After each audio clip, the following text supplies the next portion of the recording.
Okay.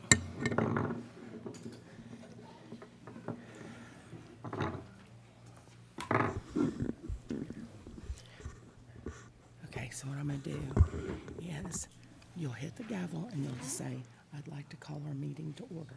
Okay? So I say I like to call our meeting. Hit it hard. I'd like to call our meeting to order.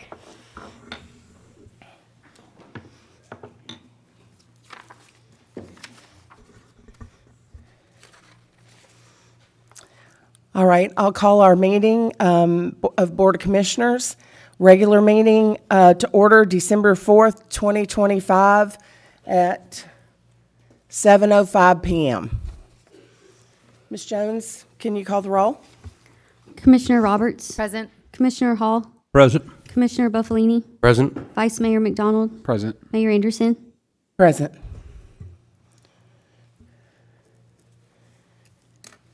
Item number 3 is prayer and pledge.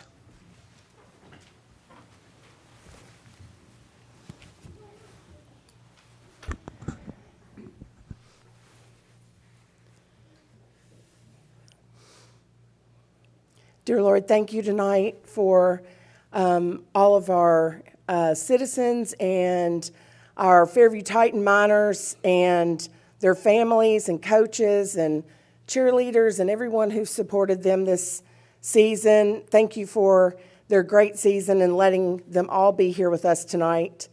Please be with us as we make decisions for our city, and just be with us this Christmas season and remember why this season is here, because of your Son. I pray for all who are sick and those who are traveling. Please be with them and just help us to have a great meeting. In Jesus' name, amen. Amen.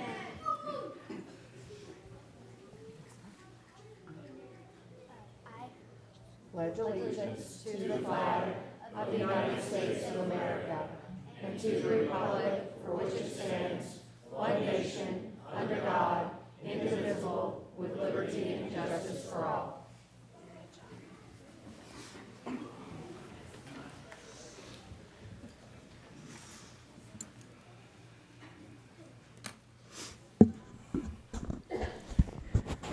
Item number 4 on the agenda is mayor's comments.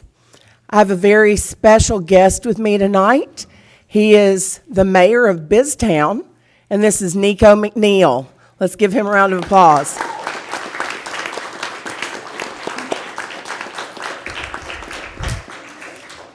Nico is helping me tonight. He's just banged the gavel really well, and he's helped lead the pledge, so he's going to sit up here and be our assistant mayor tonight, and we're just so excited. I would like to ask everyone if you would. We're going to have an opportunity for public announcements, awards, and recognition, and that's when we're going to honor the Fairview Titan miners. But if you could all just stay, because Nico's going to give his speech right after we hear from y'all. And then after our public announcements, we will take a 5-minute recess, and anybody who wants to leave, then we'll let y'all leave then, or if you'd like to stay for the entire meeting, you can stay with us. So thank you to our officer here taking care of us tonight, and I just ask if anyone speaks to be polite and courteous. Thank you all for being here and at home. So we need a motion to allow for an extended citizens' comments to 7 instead of 5. Motion. Second. All righty, all in favor? Aye. Aye. Aye. Okay. We'll move on with citizens' comments. Mr. Dave Wheeler.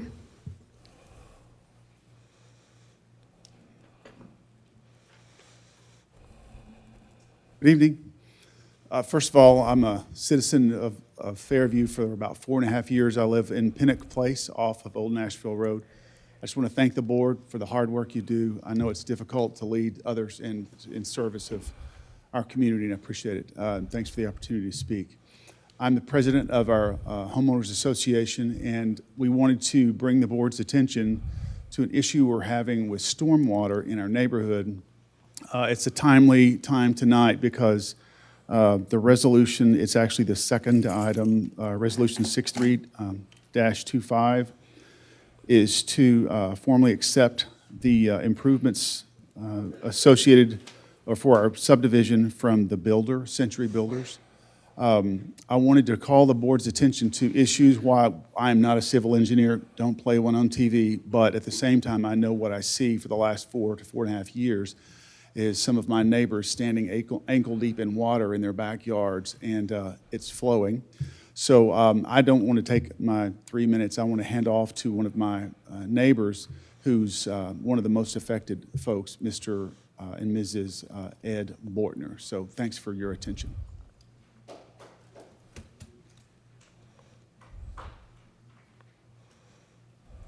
Good evening. My name is Ed Bortner. I live at 7327 Lakelet Cove, and it's in the Pennock Place subdivision. My wife, Darlene, and I, we live in Lot 36. And before the meeting, I had this chart handed out. And Lot 36 is where you see the big green mass of water. And until recently, I thought that was just the way it was. But we've had some contractors come out and say we really believe that the water flow drainage across the common area on the north end of our subdivision isn't right. Just wanted to bring that to your attention and maybe get some, seek some advice on how to proceed to correct that. Thank you very much. Thank you.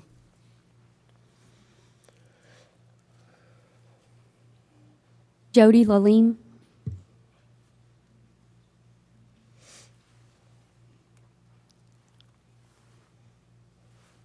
First of all, I'd like to thank you for hearing us. For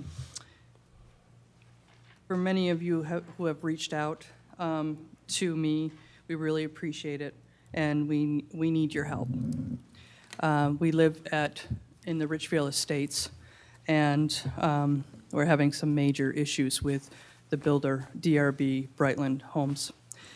We did speak at the planning committee, the planning meeting, and since then, DRB has reached out to Brian and I, but they're still pushing everything off. Tomorrow will be our 1 year that we've lived in, or that we purchased the home in Richfield Estates.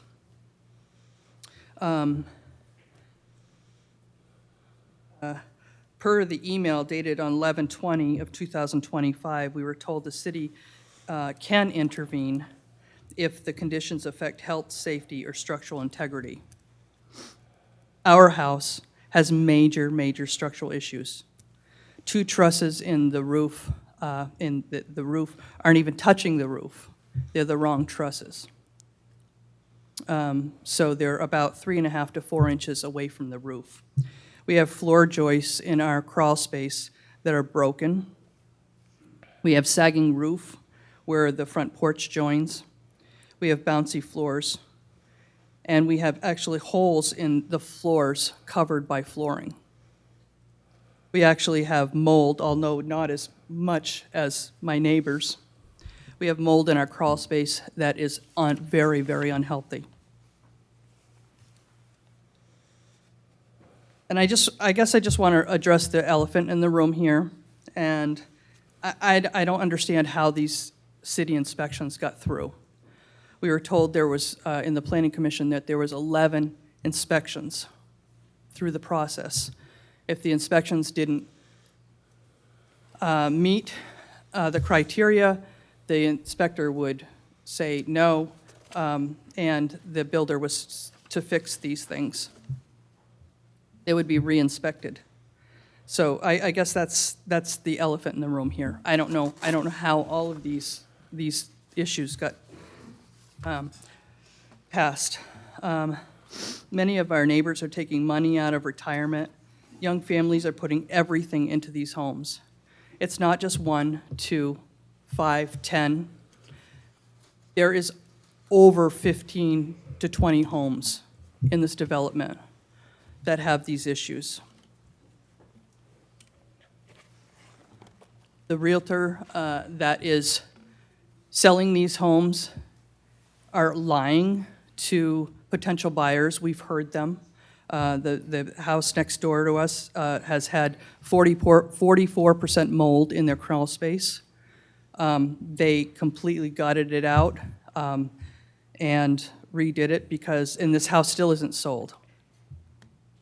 We had many, many electrical issues that included,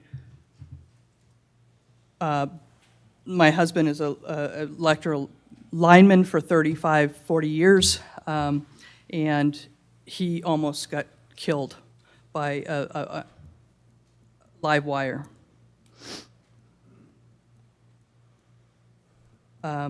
We spent a lot of money on inspections. We've spent a lot of money trying to figure this whole thing out. We're asking the city to please help us. We just need help. We need help with this builder. They're not responding to us. They're not helping us. They're not fixing the problems. We have neighbors that are upwards of $55,000 to $100,000 to fix their homes. And these homes are less than 2 years old.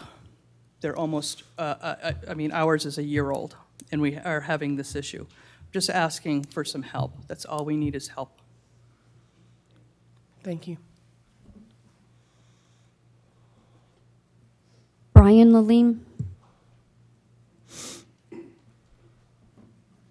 Good evening, everyone. Thank you for this opportunity to speak. Brian Lalim, 7231 Richville Drive and Richville Estates. My wife Jody touched base on a lot of these things. We asked the city to send all our reports. We got everything, we think, all the inspection reports. We only have 6. I'm not sure where the other ones are. They're very sporadic.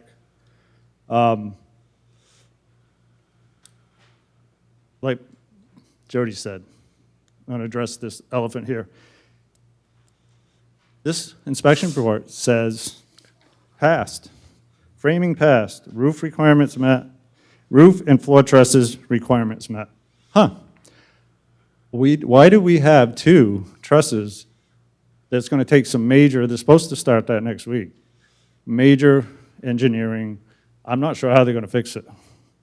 They're going to try to cobble it up probably, but I don't have a lot of confidence in these builders. Another one, dryer vent approved, materials, about half of the floor truss has been cut for that dryer vent. I don't think that's very safe, but it says passed here, so. Also, structural, sill plate passed. The whole north side of our house was not bolted down. The bolts were there, but there was no nuts and washers. I'm glad we didn't have a lot of wind. Let's see. Again, passed. General framing requirements met. Insulation says passed. We have one on the north wall of the come in the entryway. It's an exterior wall that goes to the garage, has 0 insulation.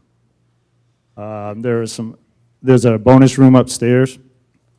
There is one wall that isn't insulated, and half of the other one is all fallen down. It never was installed correctly. Same with a lot of the insulation in the crawl space.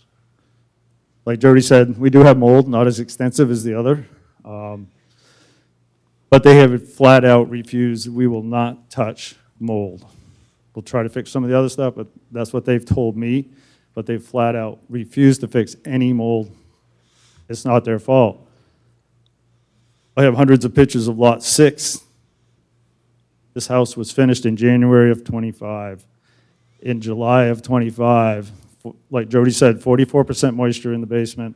They removed, there's a whole truckload of all the vents for the HVAC, all the insulation was pulled out, fully removed because of water intrusion, just poor building property.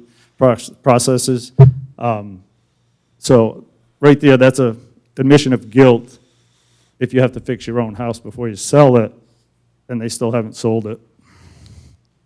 Let's see, just give me a second. I think I touched base on pretty much everything, but like Jody said, we just need some help. There are a lot of safety, health issues in these homes. They have tried to address a little bit, but like I said, they've been a month. They keep pushing this off because I don't really think they know how to fix it and fix it properly without tearing the whole roof off. That's how bad it is. And they were marked in orange paint. I have pictures. Somebody flagged them, but somehow they got missed, and it all got built. So please help. Thank you for your time. Thank you. Raj Gill.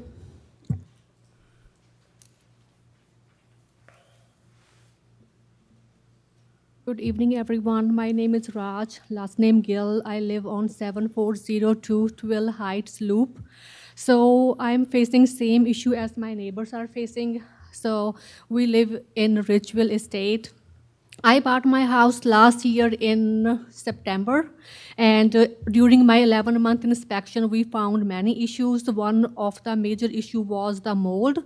So mold and fungus was everywhere. I have 2 small kids, as a family, so there could be a big health issue. I requested Brightland, DRB many times, but I did not receive any comments or any response back from them. So so I'm requesting the city of Fairview to please help us out and please make DRB Brightland to fix these issues, and we will be very thankful to you. Thank you. Thank you. David DeBolt.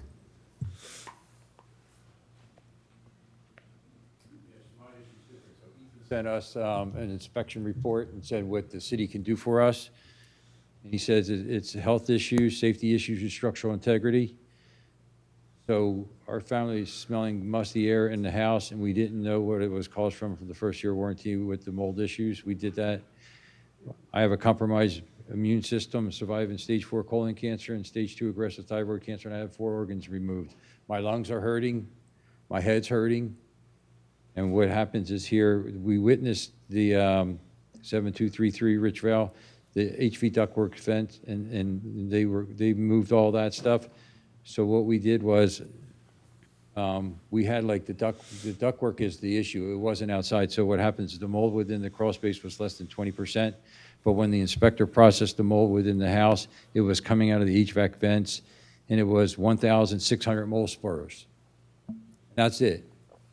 And then we had a Choice Property Restoration LLC requires to remove and replace the ductwork system, hot and cold air, which caused the 600 mold spores throughout the venting ductwork system in the first floor as it was compromised.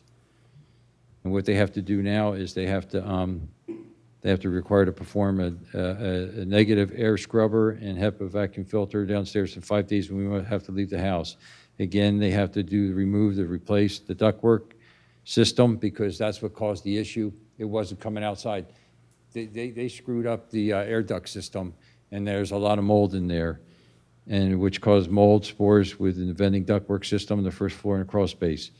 In the crawl space, they have to do the negative air fan scrubber, HEPA foliar ducting, clean floors and joist system, apply anti-micro agent, tear out the bag micro insulation, remove and replace the ductwork system, replace the VAT system moisture. This is a major health issue. It wasn't coming in from outside. They screwed up the ductwork system, and there's like 1,600 mold spores coming in our floor through the vents. That's on them. That's a health issue. Ethan, that's a major health issue.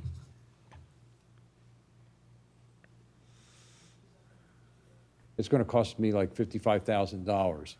They had to do that next to their house, and they screwed us up. And we sent all you guys the major reports. So it's a major health issue. I got like my lungs are hurting, my head's hurting. So you guys have to go solve this problem because it's a major health issue in Tennessee.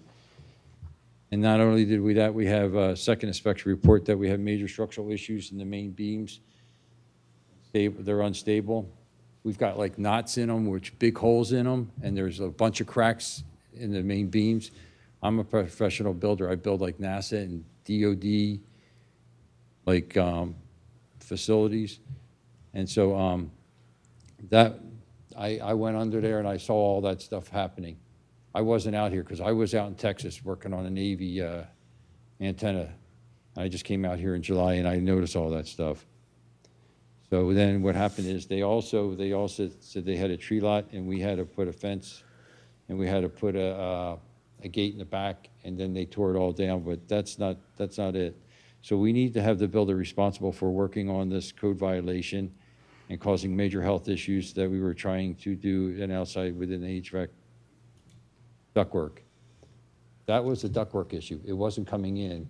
They compromised the ductwork, and there's like 1,600 mole spurs within the HVAC system. You guys have to go take care of this because this is a Tennessee violation. You have to take care of this. Thank you. Jody Kerr. Mayor, Vice Mayor, Commissioners, thank you for the opportunity to speak in front of you tonight. I'm here to just kind of follow up with what my neighbors here are presenting to you in the Richvale community, the DVR Richvale community. I live at 7241 Richvale Drive.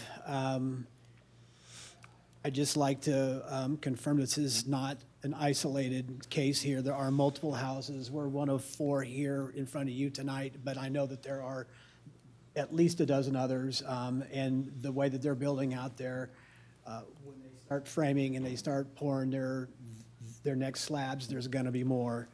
I am looking at 2 reports here that I've had to pay my own money to bring engineers in to survey and assess the structural integrity of my home. The home is sagging in the center by 1 to 1.5 inches. It's causing cracks in the doorways where the doorways jambs meet. There's cracks going up through the walls where the drywall and the plaster is. I've got plans here that can fix that, but after I pay for the house, I got to turn around and I got to spend another $50,000 to $70,000 to actually have somebody go down there and fix these issues for us, so that our floors don't spring and bounce when we walk on them, so that we don't get cracks in our drywall. I think why I'm here tonight is just to get some leadership from the community and from those that are actually leading the community for us, from the commissioners and from the planning boards, to get direction on how we can, deal with this beast of a home builder that doesn't want to go in and doesn't want to fix these issues. I don't think that we should have to deal with this. The price that we paid for these homes to live in this beautiful city is just, and then to have this fight. They should be stepping up and just coming in and going, yep, we see that, we'll take care of it. I understand that they're not going to give us the gold standard, but at least they could come to us and try and negotiate some kind of fix. But when we present this to them, we're told it's not covered. We're told it's our responsibility. It's not their responsibility. And I would rather not have to go into my retirement accounts to have to pull this money out to fix this house. Moving is not an option. We don't want to move. We love this city, and we love the neighborhood, and the houses are beautiful. They just have structural problems, and fairly major structural problems. So we're just looking to the commissioners group tonight to help us get direction on how to proceed forward with this. Is this a lawsuit? Is this something that the city can help us by negotiating with the builder and saying, hey, look, you want approval for these plans, go make this right. Saying that, I'm thinking, well, what about the next set of people that come in here and buy homes? If anything happens out of tonight and out of any of this, I'd like to think that they improve their structural integrity and the inspections of their homes, so that the next round of home purchasers and buyers and young kids and retirees that come in here aren't faced with the same issues that we're facing. Thank you for your time. Thank you.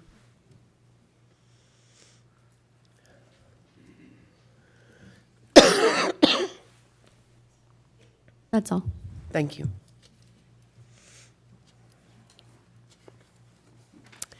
Next item on the agenda, number 6, approval of the agenda.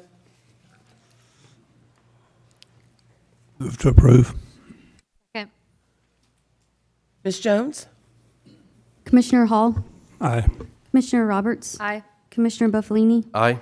Vice Mayor McDonald, Aye. Mayor Anderson. Aye. Item 6 passes 5-0. Item number 7, public announcements, awards, and recognition. A, city events, Mr. Ross. Good evening, Mayor and Board. Just a reminder, tomorrow night, we are having our Christmas tree lighting here at City Hall. It's going to be from 4 p.m. to 5 p.m. We're going to have the Fairview High School choir and the dance team performing, along with a coffee truck. And then, of course, Santa is making his way down from the North Pole for free pictures as well. And then this Saturday, we are having our Christmas parade at 10 a.m. It's going to start at Westwood Elementary and go down Highway 96 to Fairview Boulevard, and it'll end at the France plant, which is located across the street from AutoZone. We currently have approximately 44 entries, which is the largest entries that we've ever had for the Christmas parade since we took it over several years ago. And it's final call for picket orders for the pickets at the playground for Bowie Nature Park. All picket orders must be turned in by December 31st of this year. Each picket is $50, and if you want more information, you can contact the park at 615-799-5544 and ask to speak with Bree. And also, the Friends of Bowie is having their Christmas concert this Saturday from 12 p.m. to 2 p.m. at Joanne's Outdoor Classroom at Bowie Nature Park, and that is free as well. And just a reminder, we are getting into the winter season, and so the chances of snow, icy roads, and everything. If you want to stay alert with city events, weather alerts, and just stay up to date with city news, text FV alerts to 888-777. Again, that's FV alerts to 888-777. Currently, we have 3,490 people signed up for text message alerts, 1,873 citizens signed up for email alerts. That's all I have tonight, Mayor. Thank you. Item 7B, Fairview Titans Junior Pro Football Minor Super Bowl champions.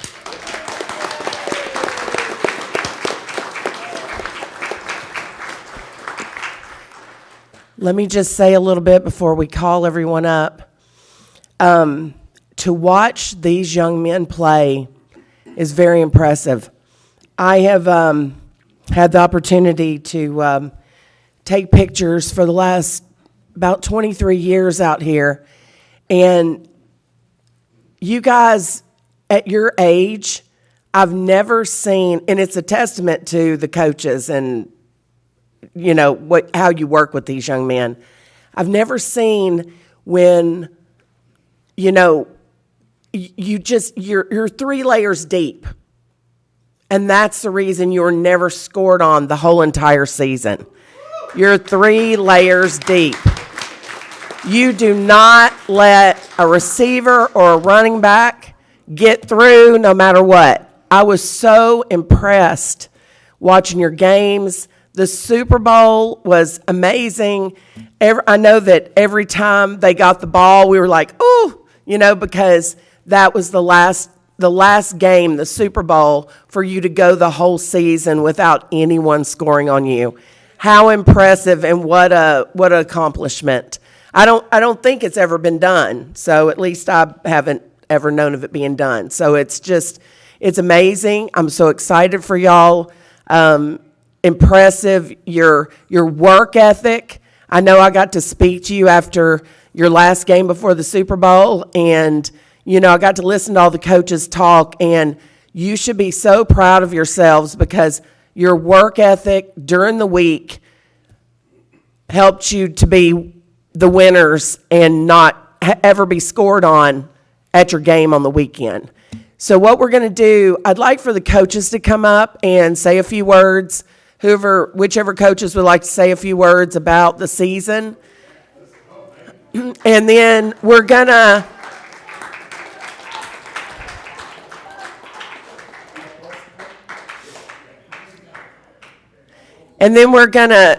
I'd like for you to call the names of the young men, and then we'll get pictures after. Do you feel the rumble? Yeah, I feel the rumble. Do you feel the rumble? Yeah, I feel the rumble. Do you feel the rumble? Yeah, I feel the rumble. Let's go! Here come the Titans. Come on, put your hands up. Here come the Titans. Everybody jump up.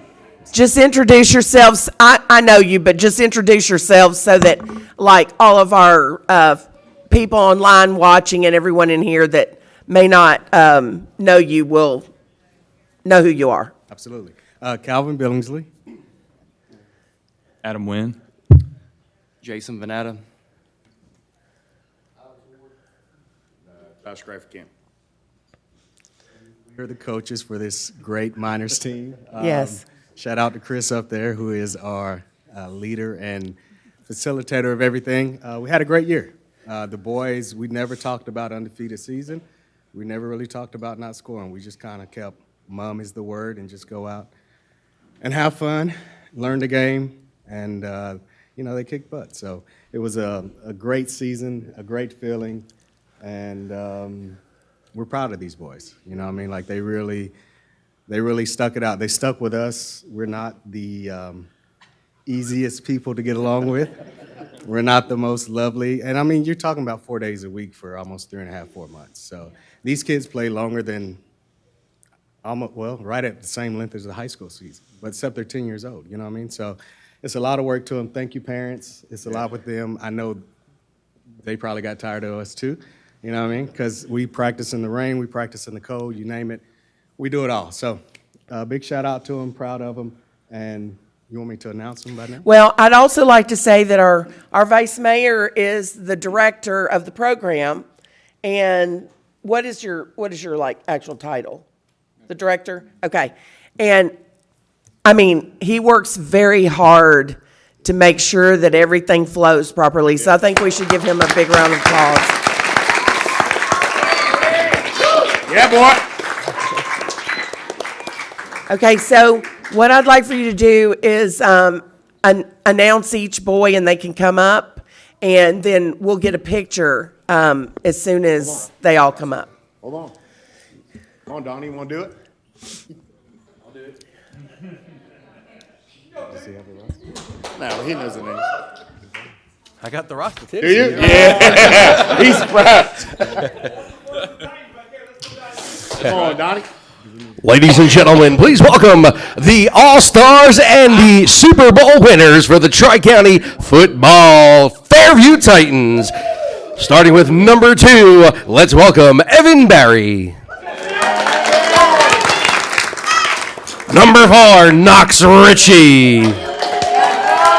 Number 5, Owen Smigilski. Number 6, Arbor Wynn. Number 7, Cooper Ward. Number 8, Wilder Deering. Number 9, Hudson Lanham. Number 10, Briar Miller. Number 15, Benjamin Flexer. Number 17, Edward Dial. Number 22, Easton Flagger. Number 23, Maximus Copeland. Number 24, Hawkins Hillen. Number 27, Kareem Welker. Number 31, Franco Garnisa. Number 46, Cruz Greenberg. Number 47, Leland Legs Vanetta. Number 64, Reed Greifenkamp. And number 70, Jack Gasparo. And number 99, the force to be reckoned with, Odell Billingsley.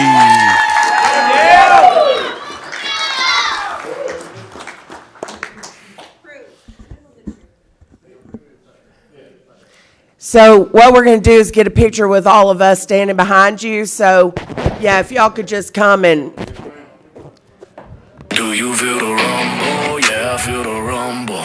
And I do want to say again that this group of young men not only were undefeated, went to the Super Bowl, but were never scored on one time by any other team. Do you feel the rumble? Yeah, I feel the rumble. Do you feel the rumble? Yeah, I feel the rumble. Do you feel the rumble? Yeah, I feel the rumble. Let's go. Here come the Titans. Come on, put your hands up. Here come the Titans. Everybody jump. Mayor, Mr. Brandon Butler in the back is the treasurer for the program. He does just as much as I do. I'd like for him to be able to join the photo. Tighten up. Hey, here come the Titans. Tighten up. Hey, here come the Titans. Larger than life, it's exactly what it seems. Got them froze up and they shaking in their cleats. The whole crowd standing, ain't nobody in their seats. Stick him quick, bring him to the knees.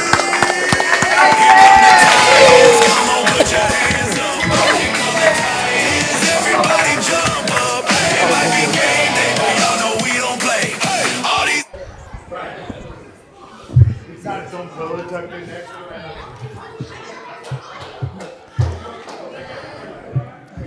Congratulations again to all of you for all your hard work and dedication through this season. I know that Chris Hughes is already salivating, knowing that you'll eventually get to the high school because he's always watching. And the boys couldn't do this without their parents and grandparents and all the support of the family. So, there was a lot of people who were involved in supporting this team, and I just know that y'all are going to continue doing great things in the future. So congratulations again.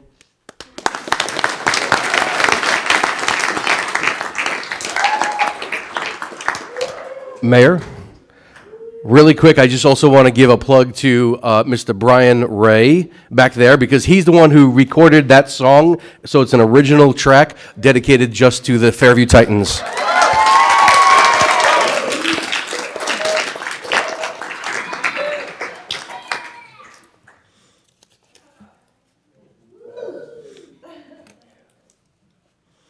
Okay, item 7C. Fairview Elementary School Mayor of Biztown, Nico McNeil. I am so impressed with this young man. He is wise beyond his years. He is smart, energetic, the best speech I've ever witnessed. And I'm just so excited to have him assist me here tonight as my assistant mayor. You have got such a great personality, and for your age, I can't wait for everyone online and here to hear your speech. So I'm going to let you stand up and you give the speech that I got to witness, and man, I'm so excited for everybody to hear it. Everyone, Nico McNeil. Mayor Nico McNeil. Before I start, I'd just like to say BizTown is this program where my school, Fairview Elementary School, 5th grade every year for 2 days gets to go to BizTown, a place where kids can have actual jobs, get actual paychecks, and basically know what it's like to live in a little actual town. And this is my campaign speech that I wrote myself for becoming mayor to see if I would do it. All right. What's up? City Council, Fairview Titans, and Fairview citizens. How are we doing today?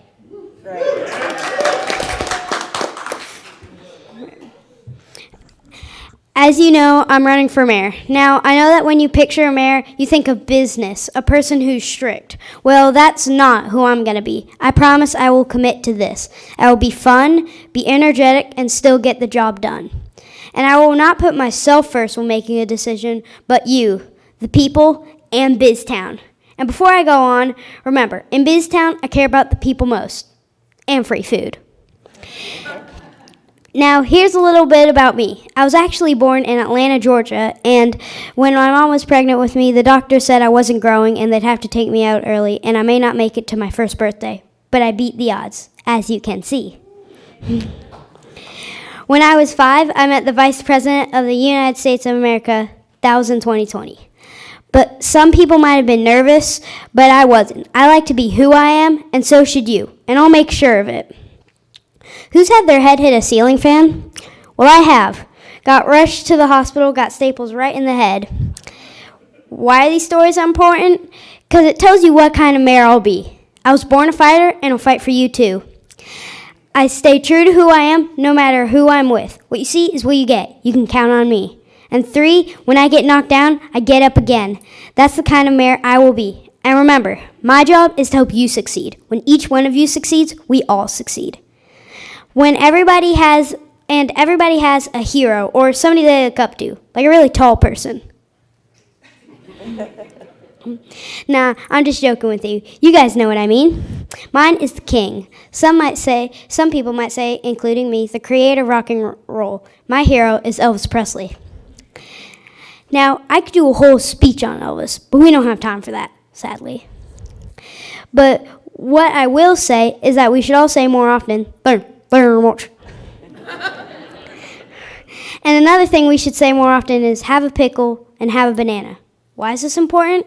Because the Elvis thing, it tells you somebody I admire, and it tells you something about me. And the other thing, I don't know, I just felt like saying it. And before I go, remember, don't think of me as your mayor. Think of me as your friend who makes a lot of decisions for where you live. And remember, vote Nico. But before I go, let's get hyped up. 1, 2, 3, 4, 5. Thank you very much.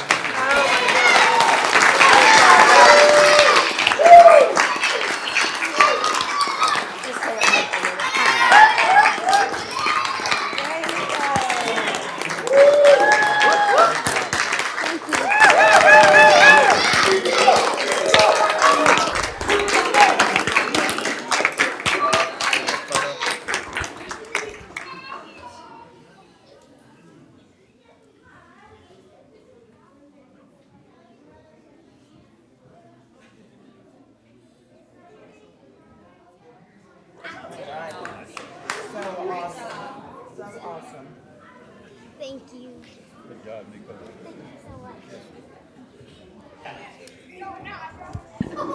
See what I mean? Future mayor here of Fairview, I'd say, and maybe beyond. Great job. Okay, so, let's see. Before we start with item D, I'm just going to give a 5-minute recess, and if those of you who need to go, we're so excited that you were here tonight. And we'll just give a 5-minute recess so that you can exit if you'd like to leave. Thank you. Yes. Brian.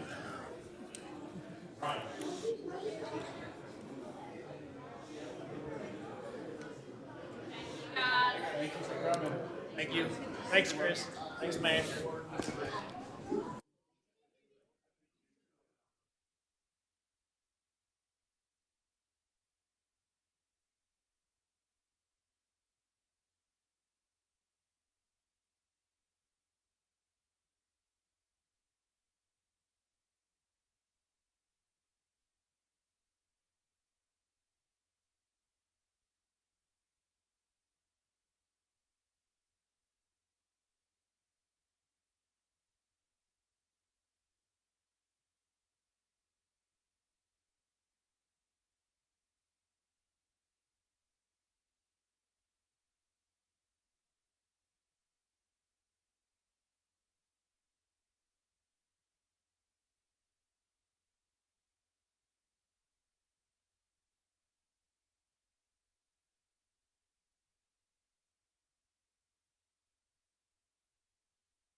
He's like this always, wherever we go. I people will go, Dave. Nobody really understands what the heck he's talking about, right? He's putting me left. I know, okay, and everybody loves him. That's the other thing, is people love him. We had neighbors in our last neighborhood. But I was like a pound 47. It was like, yeah, like a little bit of chemo brain. But he's got like an IQ of 148. And then Katie said to me,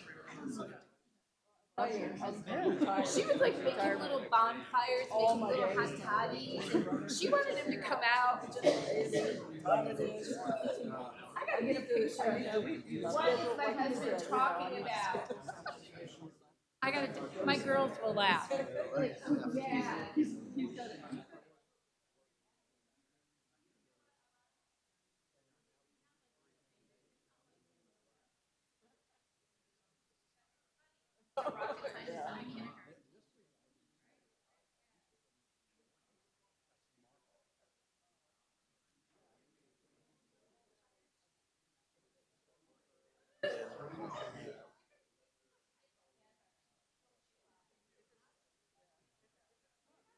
I would invite you to my house.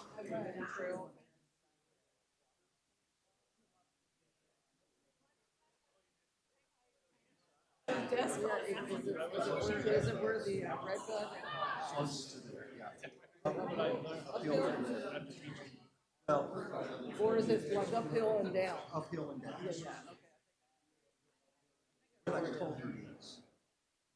That's one place. I don't know where else.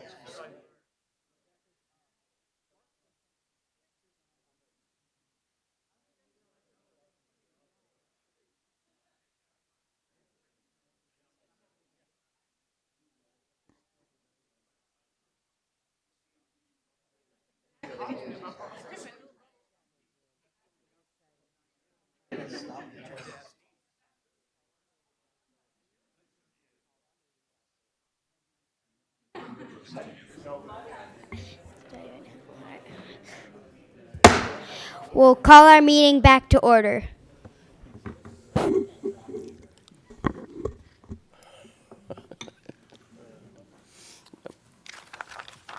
All right. Okay, item 7D is FCCLA Care Closet.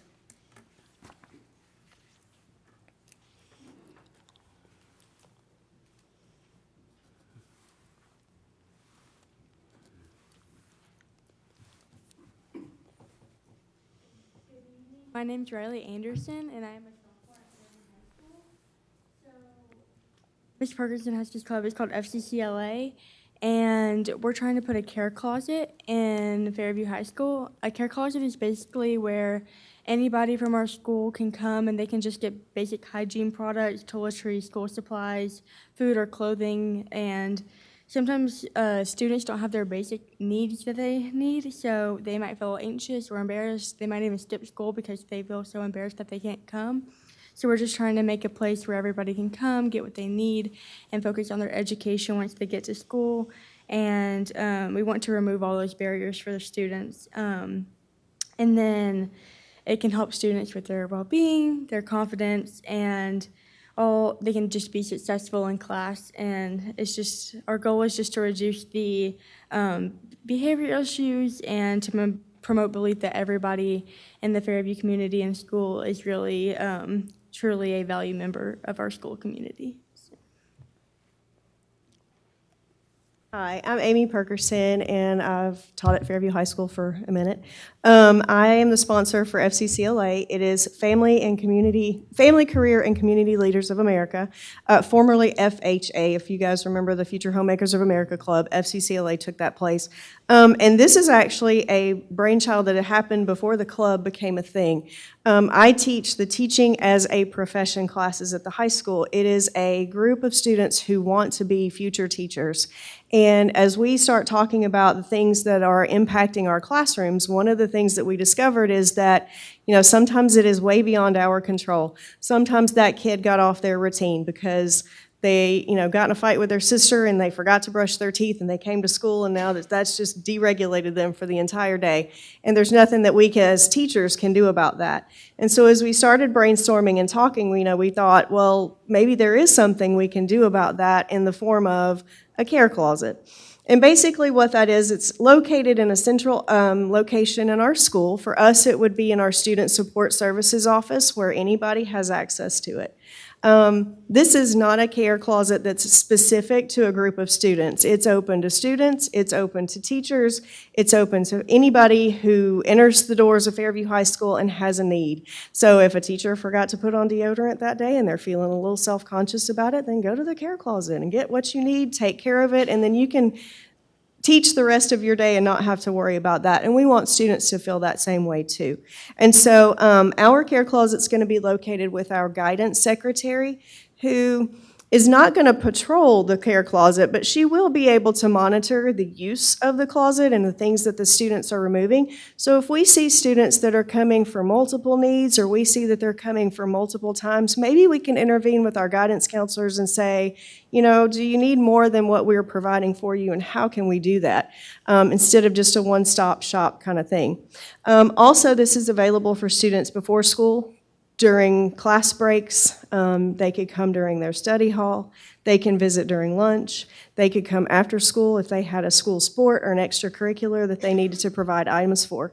So some of the things that we wanted to include in our care closet are deodorants or individual packs of toothbrushes, combs, body wipes, things like that, hygiene items that students might not carry with them all the time, but they might need during the school day.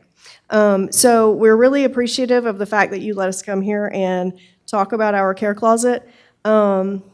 As a community, we're asking, anyone who would wish to donate, throw an extra travel-size deodorant in your cart at Walmart. You can drop it off at the high school and we will get that. We also have some Amazon lists that are posted for anybody who is interested. Or you can contact me directly through the school and I can get you the list of items that we're requesting. What we'd like for it to be is something that's very simple for anybody who wishes to contribute. So we really appreciate your time tonight and thank you very much.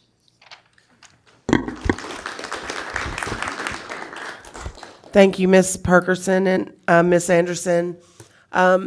It's so exciting to see what our young people are involved in and their ideas for making a better place for the students to feel comfortable and help them.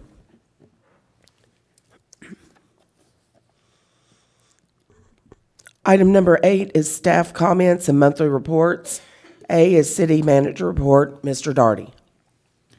Thank you, Mayor, Board. I hope everybody had a wonderful Thanksgiving, had time with their families.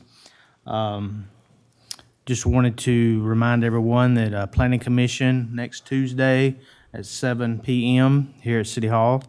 Also wanted to remind everyone that City Hall will be closed on the 24th and 25th.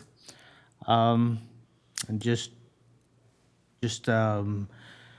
the city's busy on year-end items, and just everything's running as normal. Thank you. Any questions from the board of Mr. Daugherty? Yes, Mayor. Mr. Daugherty, are we having a work session next Tuesday before the Planning Commission meeting? We will not be having a work session prior to that meeting. We are currently still going through back and forth with TPUDC to get a few final items cleaned up.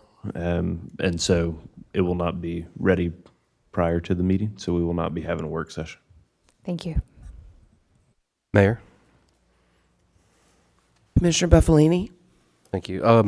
Mr. Daugherty, would it be possible if at least once a month you can read off the balances of what we have in the city? Sure, I can provide that to you. I'll just email it out once we'll have it every month, or I can read it off whatever works best. I think that would be best so that it's transparent to everybody of what funds we have, where our balances stand as a city. Sure. Thank you. Anyone else? Okay. Item number 9, consent agenda. A, minutes from November 20th, 25 Board of Commissioner regular meeting. Motion to approve. Second. Ms. Jones? Commissioner Roberts? Aye. Commissioner Buffalini? Aye. Commissioner Hall? Aye. Vice Mayor McDonald? Aye. Mayor Anderson? Aye. Item 9A passes 5-0. So, Mayor McNeil, thank you so much for being with us tonight. He is going to leave and go run his kingdom. Good job, buddy. Thank you. All right. You as well.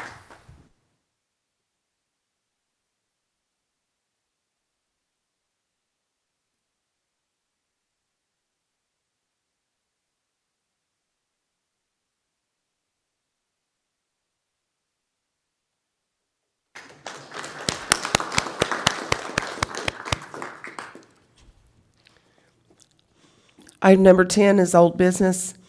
A, ordinance 2025-23, second and final reading, rezoning 7111 Harrison Drive. I will now open the public hearing.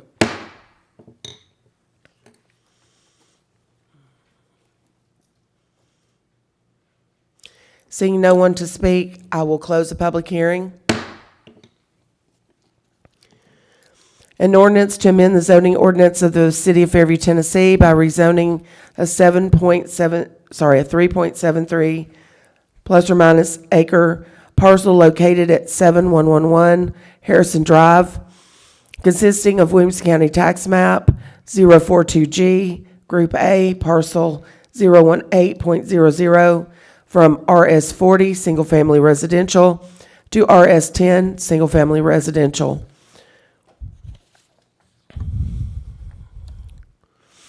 Property owner, Mary Curley. Mr. Greer. This item comes to you tonight with a positive recommendation from the Planning Commission, and there is a representative tonight to answer any questions you may have.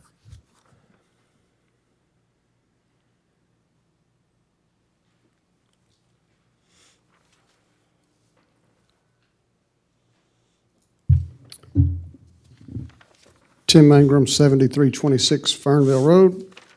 Be happy to answer any questions that you may have.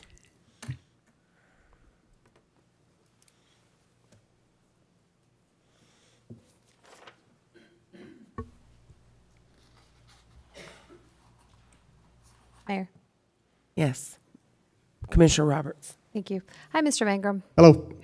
Just to put it on the record for conversation for this meeting, we did discuss this before at the first reading, but this property is the one that has a water tower that's to be relocated. It's already at the corner. Could you just kind of like run through what the property is and where it's located? And Yeah, so this property is actually sandwiched in between Clearview Meadows and Maple Village and Adams Drive. But there's a water tower currently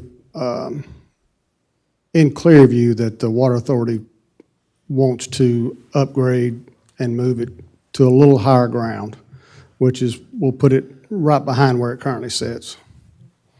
And the rezoning is pretty consistent with the other developed properties around.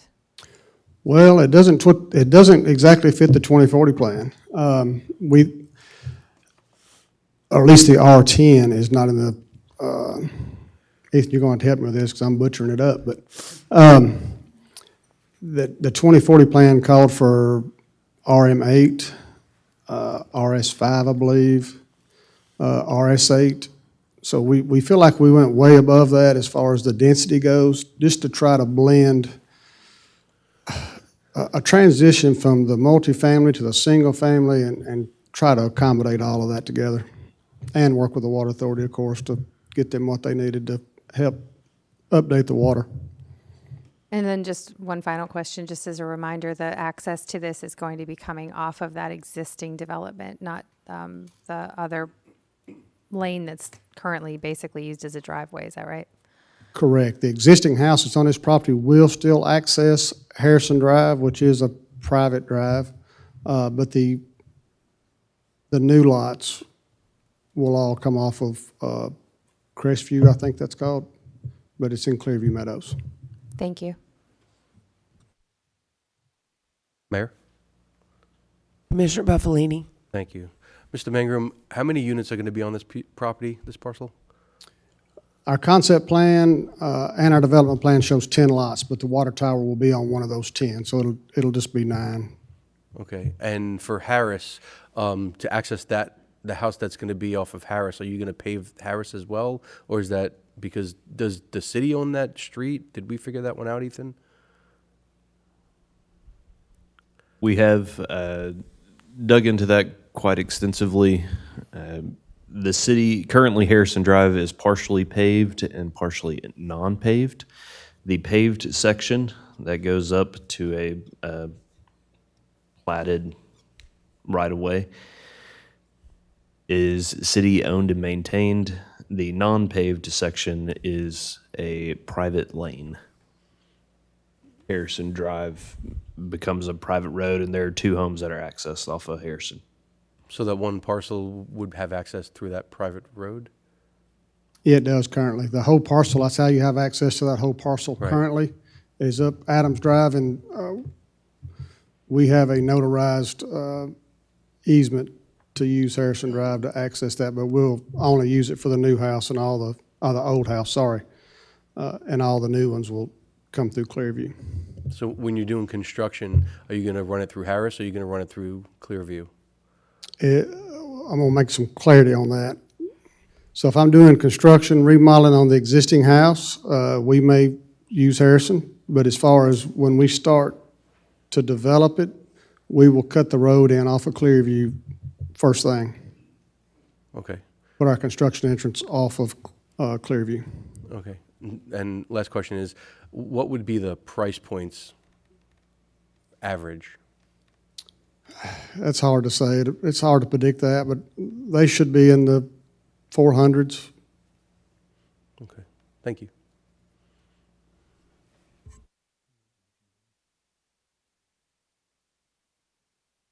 I'm sorry. I'll entertain a motion. Motion to approve. Second.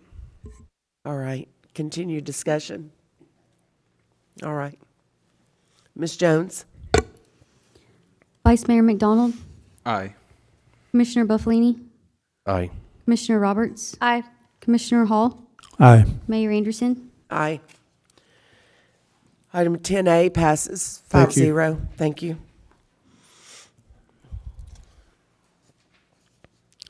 Item 10B, ordinance 2025-24, second and final reading, rezoning, 7104 Hall Road. I will now open the public hearing.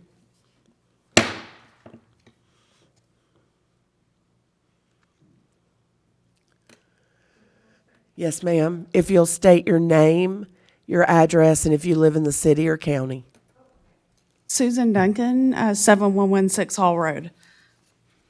I wasn't planning on speaking. I was just coming out to find out what was going on with the property, but nobody else on my road's here, so. So I guess my concern is it is a dead-end road. I don't know what the owner is planning on doing over there, so we were just kind of concerned with construction coming in and out on a dead-end road. Runoff, if they already have sewer, if they, like all the questions. And I'll just let you know that during our meeting, it's not a dialogue, but you are welcome to reach out to the commissioners. We can't dialogue with you during the meeting. Okay. We can so- listen to your comments, okay? Okay, so that's probably most of the people who live on that road, just a concern of like, what is it getting, what are the 3 acres going to? Right now, we have, I believe the road is, well, I don't know about that lot, but the road is 1 acre lots per home. So we're just I'm just here to find out like what's going on with that, and can I ask questions if he tells what he's doing? Or after? During our meeting, we're not allowed to dialogue, Okay, but okay. we can, if you have any questions and you'd like to just propose them, when we discuss, we can Okay, discuss whatever. that's all that I think we're concerned about. Okay, thank you. Anyone else? I will close the public hearing.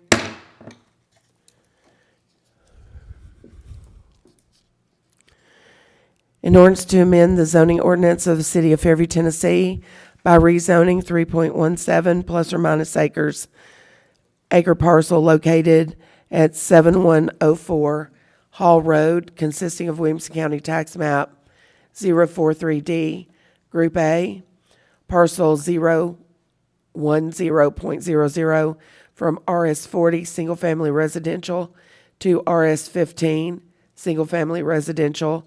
Property owner, Innovated Construction Company, LLC. Mr. Greer. This property located at Hall Road in Cox Pike came to you with a negative recommendation from the Planning Commission for RS15. The requested RS15, there's a representative tonight to answer any questions. The request of RS15 was due to the shape of the property primarily. Their conceptual plan that was shown to you at the last meeting is shows the lots at approximately between 15 and 20,000 square feet for lot width or lot size, but lot widths that are narrower than RS20. RS15 is the request. That piece of property is shown in the 2040 comprehensive plan as legacy residential medium, which shows RS40 or R20 as the appropriate zone districts. The stated fact of the developer is, come close to getting to 20,000 square foot lots with their proposed concept, but not have to seek a variance and go through that process. Our planning staff advised that let's find a zoning district that meets what they're seeking to do on the property and not seek a variance in this case. And so the request was for RS15 at the recommendation of planning staff to the developer. There is a representative tonight to answer any questions that you may have.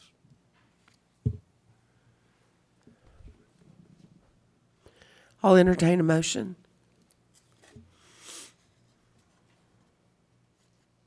Move to approve. Second. We have a first and a second. Discussion from the board. Tim Mangrum, 7326 Fernville Road. Real quick, Mr. Greer, do you have the concept plan from last? Only reason I ask is so the lady with the question could just see that. I don't have one with me, or I'd give her one of them myself. While he's looking at that, I'd be glad to. Y'all got any questions? Mayor, Commissioner Hall? one thing she asked about was the sewer, and I'm sure this is conventional sewer. Yes, sir, it is conventional sewer. There's been some false rumors floating around that it was going to be decentralized, but it's conventional sewer. Thank you.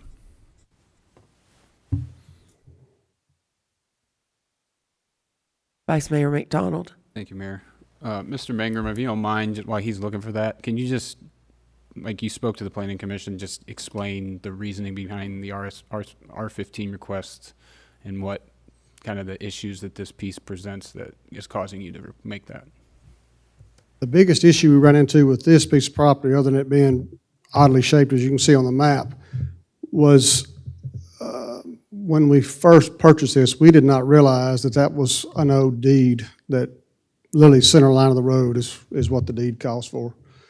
So when you take that 25-foot, the whole length of Hall Road and part of Cox Pike, when you deed that to the city, I forget the exact amount, it was almost a half acre that we're losing. So if we gain that 20,000 feet back, we easily meet the R20. It's not even an issue at that point. And I'm sure there is a lot of these ODs floating around. You just don't know it till you get digging super deep into it. So the smallest lot is 19,100 and I think 13 feet. Don't quote me on that exactly, but it's 19,001 something. And the biggest lot's 21,000. So as I said before, we could reconfigure the lots and make 2 or 3 of them really weird shape, and part of the lot would really be useless, and get them all to 20,000 feet. But having a lot that's 900 square feet bigger, but it's useless, I don't know that that's any benefit to anybody. So we're trying to make something that's be very user friendly for the end homeowner, to give them a yard that's a usable yard. From the planning commission meeting, we got to see the lots as they were laid out, and I mean, I agree with you. They're just barely under the 20,000 for a half-acre lot, and to try to manipulate this would just make really odd-shaped lots, and it's just for a minimal amount of space that, really, in my opinion, is not going to make a difference. They're almost 20,000, and I just see that as, being okay, in my opinion. Mayor. Commissioner Roberts. Thank you. Hi, Mr. Mangrum. Hello. Hi. So we had a long conversation about this at the first reading, and I've run by there a few times. I'm looking at it. I stopped. I tried to really think about it, and there were a couple of things that just are still sticking with me. First, the comment that I make every time we're looking at a rezoning, especially when it's something that's outside of the zoning that surrounds the property or maybe out of the 2040 plan, is that once you change the zoning on a piece of property, that puts a little footprint for a new higher density zoning, which means when people living down Hall Road decide that they don't want to live in this area anymore and they sell it and it gets snapped up, then that property is much more easily argued to be made into an R15 or an R20. And then suddenly we've got a lot higher density in an area that right now isn't. And I think what this board is contending with is where we want to put higher density properties as we're planning and going forward. And so, I don't think there's an easy answer on this, because I'm not necessarily against the city developing and growing, but I'm trying to think about where it makes sense. So I still go back to what one of the members of the Planning Commission said when they were listening to this, and it's that I don't agree with the position to recommend it without a variance and to go ahead and rezone for the reason I just stated. And also because I agree with what Mr. King said, which is I don't think that we should be changing this to fit a plan for a certain number of houses. I think we ought to just say this is what the parcel looks like and this is the zoning on it. And I think that this board can say that, and then you could reconfigure your plans based on what the zoning is in this area. Pardon me. And then my last comment is slightly different, but when you showed us the concept plan last time, and I really appreciate how you do that. It is very helpful. I have concerns about just the way that it's laying out. So I heard what Mayor Anderson was saying. This is pretty much 20,000 square foot lots anyway, and there's not a big difference. And that is one thing to take into consideration. So it's not a super high density, but there's a driveway coming out onto Cox Pike from the concept map that you showed us. When I'm running on Cox Pike, I always run so I can see traffic coming at me. And when I get to that exact spot where that driveway is going to come out, I cross the road and run so traffic will be behind me, because that's a blind curve. I'm very concerned about a driveway coming out right there. I think that would be very dangerous, and I don't think it's a great location for that. So I also think the way that we're thinking about rezoning this so that we can fit these more houses is kind of fitting a lot of houses into a property that's not going to comfortably fit them anyway. So I did think about it, and I really wanted to figure out how we could make this work, because Fairview's growing, but for those reasons, I still think it's okay for us to stay with an R20. And then it would be fewer houses, but it would fit the area and it would fit that specific place on that specific road in a better way for the community and for the people who are living here. And so I just wanted you to know, based on our conversation before, I did some thinking about it, and those are the not really questions but thoughts that I have. I don't know if you've got something you'd like to say in response. Nothing new different from me is from our conversation at the last meeting, other than your concern with the driveway coming out on Cox Pike. There's currently a driveway there now that accesses the AT&T communications. I would like to think we could line up our driveway with the AT&T driveway, put them together, and maybe that would give the AT&T guys somewhere to turn around instead of backing out in the middle of that blind curve. Because right now, if they pull up in there, they have to back out in the blind curve. And at some points during the day, there's a lot of dump trucks coming down through Cox Pike. I understand the concerns. But I feel like if people could turn their, AT&T specifically, if they could turn around, and they'd be a whole lot safer. So they have to back out in that blind curve. Yeah, I mean, I think it's a bad place for AT&T to have this location anyway, but there are hardly ever any trucks coming out of there. When we're talking about a family coming out every single time, I don't think that's a great road to be adding single driveways onto it anyway, and then in that specific spot, especially with all the other developments that have been approved and are getting ready to come up. It's not my favorite thing about this, and again, it's this specific parcel. I think it probably just isn't best for this rezoning. I think it's too many units on this particular piece of property. Because if we're doing that, I think it's just not the right fit. I understand. Like I said, there's a lot higher density a little further out. Fairview, I've been here a long time, so it's a mixed bag. So I get it. Some people don't want the smaller lots, but we're approaching a time in Fairview's growth that will be the center of Fairview in a few years. I have no doubt about that. I think it's going to go that way, Dice Lampley Northwest, all the way out towards the interstate. And with already having at least two other developments that's a little further out of Fairview, I could probably take a golf ball and hit both of them, that are half, not even half this size lots. I don't know. It's just making a point. Yeah, and I thought about that. We can't unring those bells on those developments, and maybe everybody isn't such a fan of them. I don't think that one of them was something that was roundly popular anyway. Now we're going to have it. But we can do something from this point forward. And we can think about what that design looks like. And to your point, sure, there will be lots of higher density, and probably sooner than later this area will build up some more, but I don't think that we have to start with this piece of property, and I don't think that it fits on this particular property. It would be nice not to have another driveway coming out onto Cox Pike right there. It really would. I just have to say that I've never thought of half-acre lots as high density. I see that as what I envision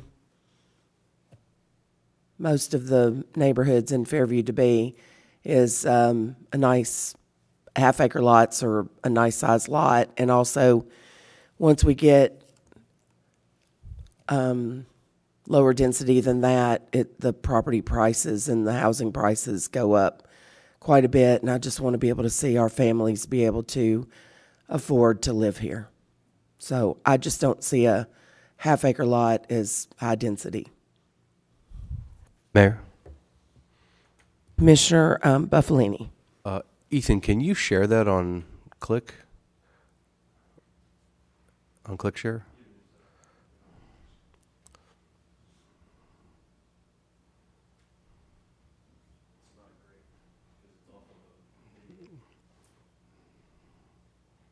Mr. Mangrum, if you'd like a copy of your concept plan, Ms. Jones will be able to provide it to you after the meeting. Speak with the citizen. I will be glad to. Mr. Mangrum, while he's doing that, are there any options to put less homes on this piece of property? I mean, I guess that's always an option. We've done that before, but just getting into the affordability, I mean, the fewer houses you put on any piece of land makes that value go up. We've got a 1 acre development right here across the street practically that's, you know, those homes start at $1.2 million. Not everybody can afford that. If you go to Richville and some of these other neighborhoods with half-acre lots, you know, they're even in the 7, 8s, 9s. It'd be nice to see some 5s and 6s in Fairview again and some new construction and make it affordable for some people.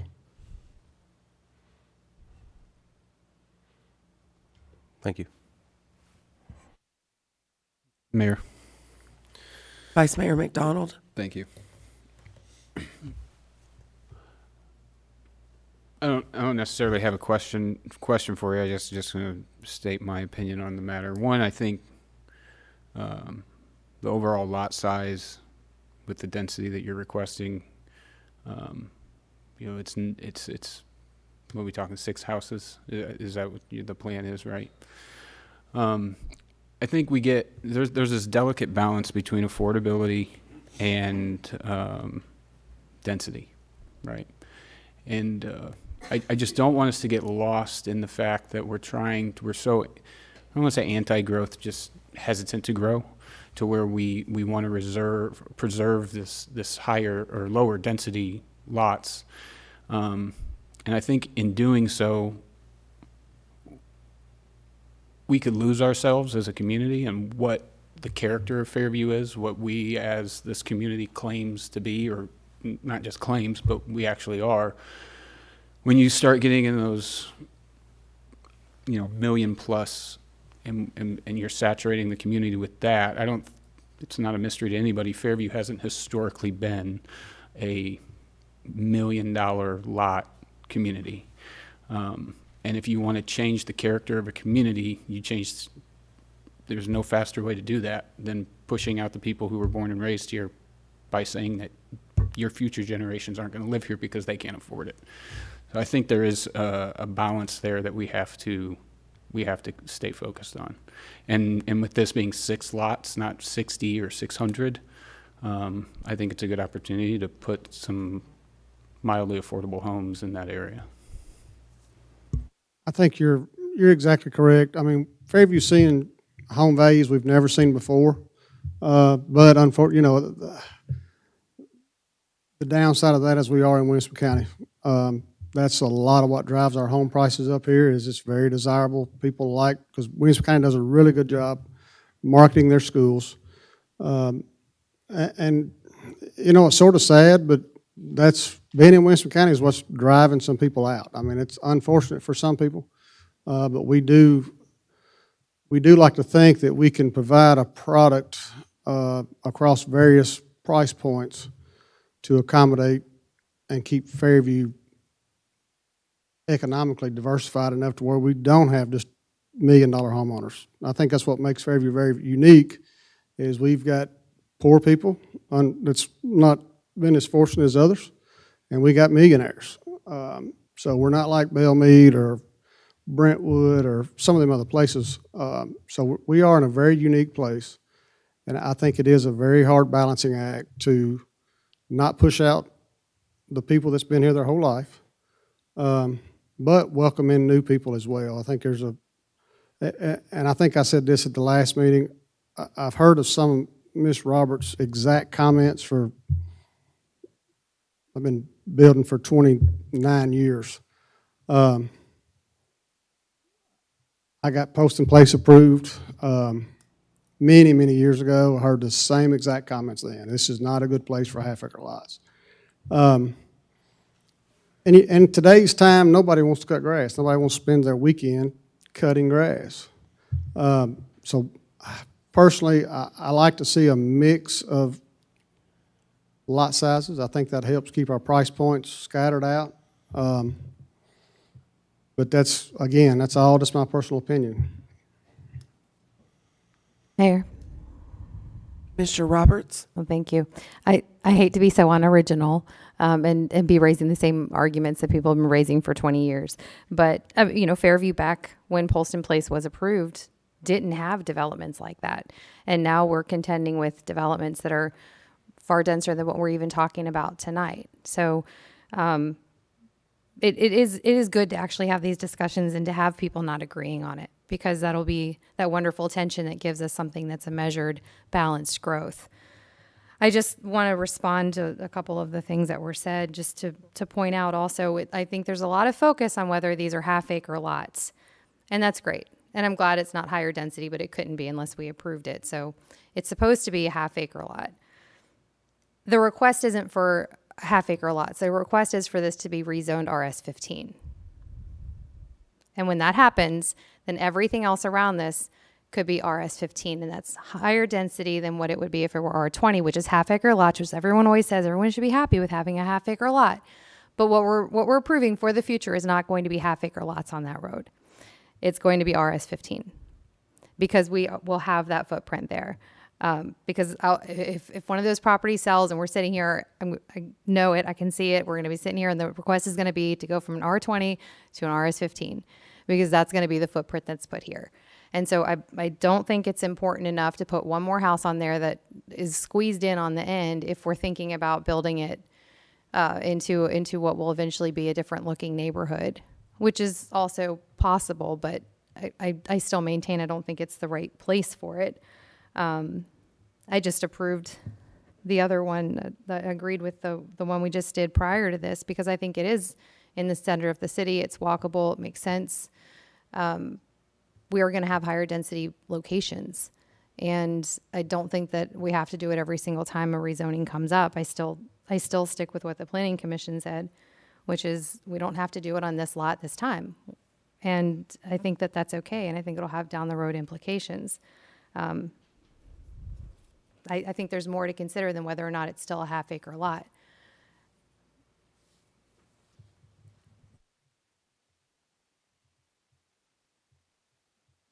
Anyone else? Ms. Jones? Commissioner Hall, Aye. Vice Mayor McDonald, Aye. Commissioner Bufflini, Nay. Commissioner Roberts, Okay. Mayor Anderson. Aye. Item B passes 3-2. Thank you.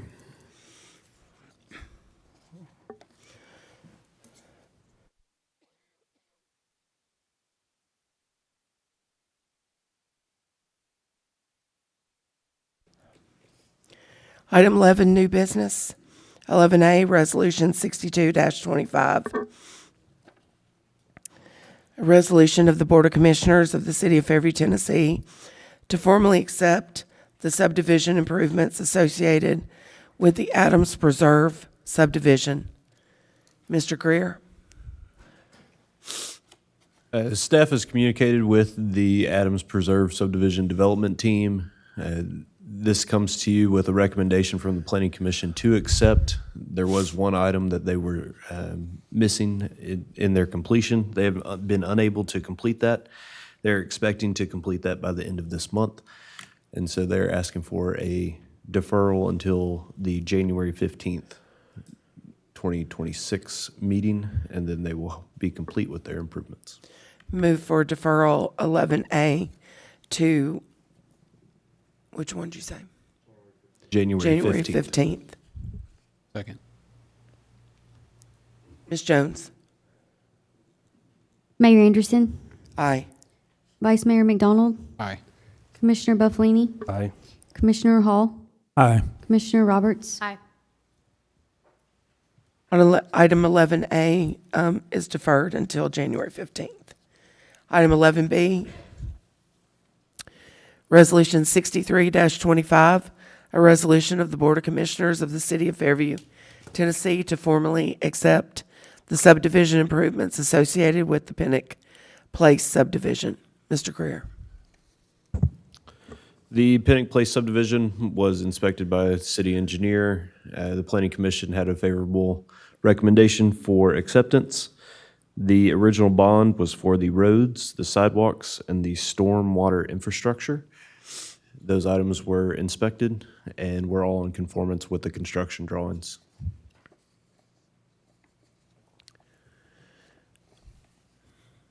I'll entertain a motion.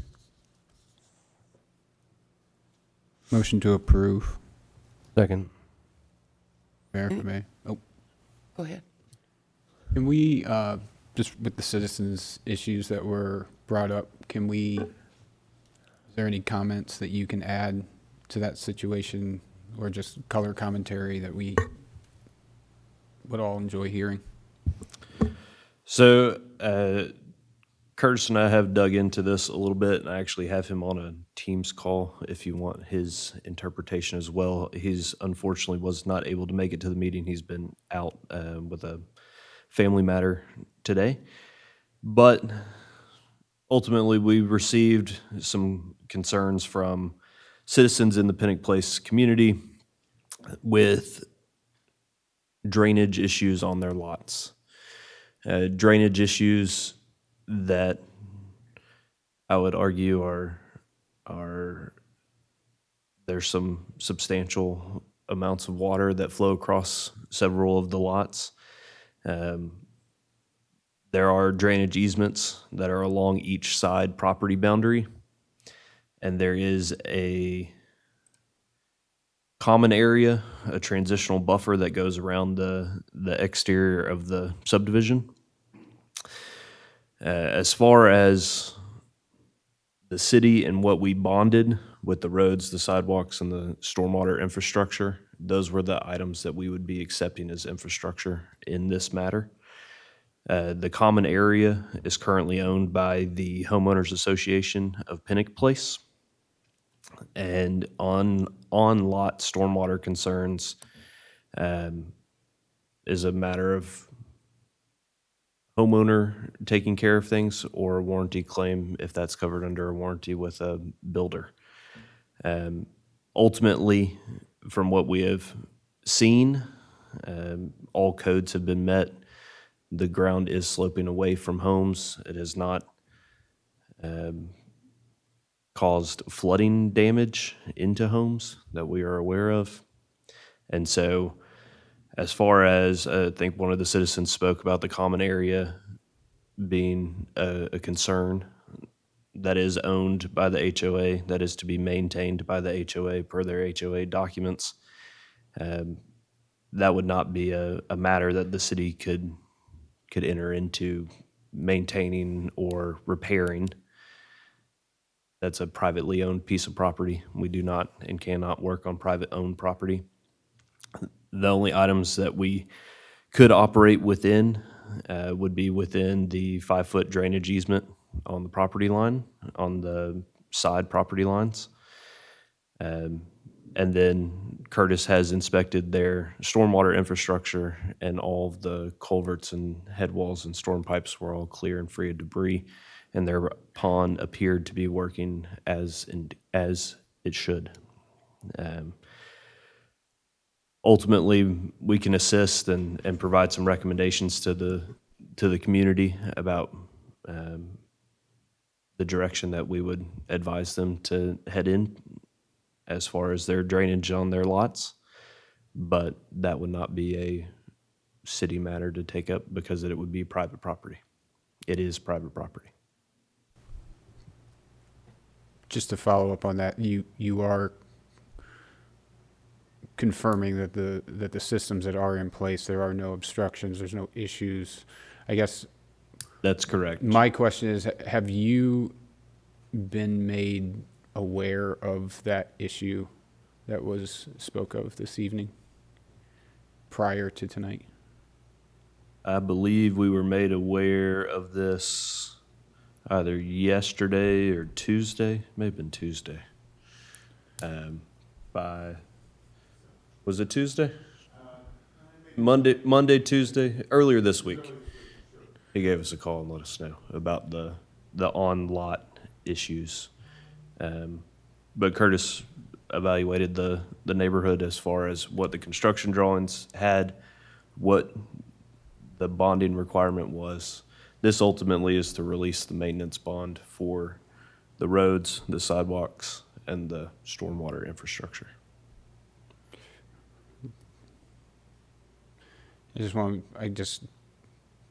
crossing the Ts and dotting the Is that we are in fact positive that the stormwater infrastructure is accurate. I guess first question that pops into my mind regarding that situation is, has it always been doing it? Or is this a new issue? And if it is new, then what changed? And that's not necessarily relative to this conversation per se, but it's just a thought I have, but that's all I have.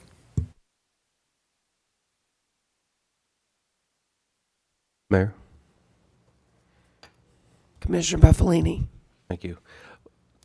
Ethan, do you think that this was a grading issue? Is that why they're having the flooding in their backyards? Or is it that the common area easement isn't, I mean, it's done correctly, but is kind of what I'm asking? I'm concerned that because all the pooling is happening in two backyards, is there a way that the builder can, before we release anything to them, help fix this? I mean, it's been 5 years now, right? That was built in 2020?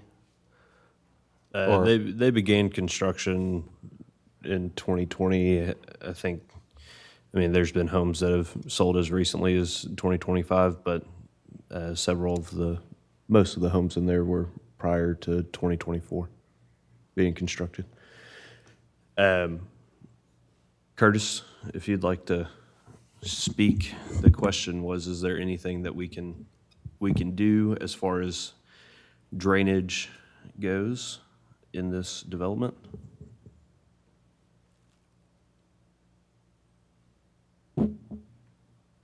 Anybody's ears out. Hope you can hear me okay. Apologies for not being there tonight. Appreciate you guys allowing me to do this remotely. Ethan, thank you for speaking for me tonight. I really appreciate it. I'll say that we're still in the process of completing the inspection for this particular matter. We were made aware of it on Monday by Mr. Dave Wheeler, and I assured him that we would look into it. I sent it to our inspection team to get it inspected, to get it noted, to see what's going on in these backyards, and provide some general analysis and maybe recommendations on how to correct it. And then, as Ethan mentioned, we do have access on the side of the lots for drainage easements, so that may be something we can utilize to help this problem. So we're in constant communication with the HOA, specifically Mr. Dave Wheeler. So that's our direction right now. But again, as Ethan mentioned before, this would be kind of separate from the acceptance of infrastructure, because really what we're accepting is the bonded items that would be on a performance bond.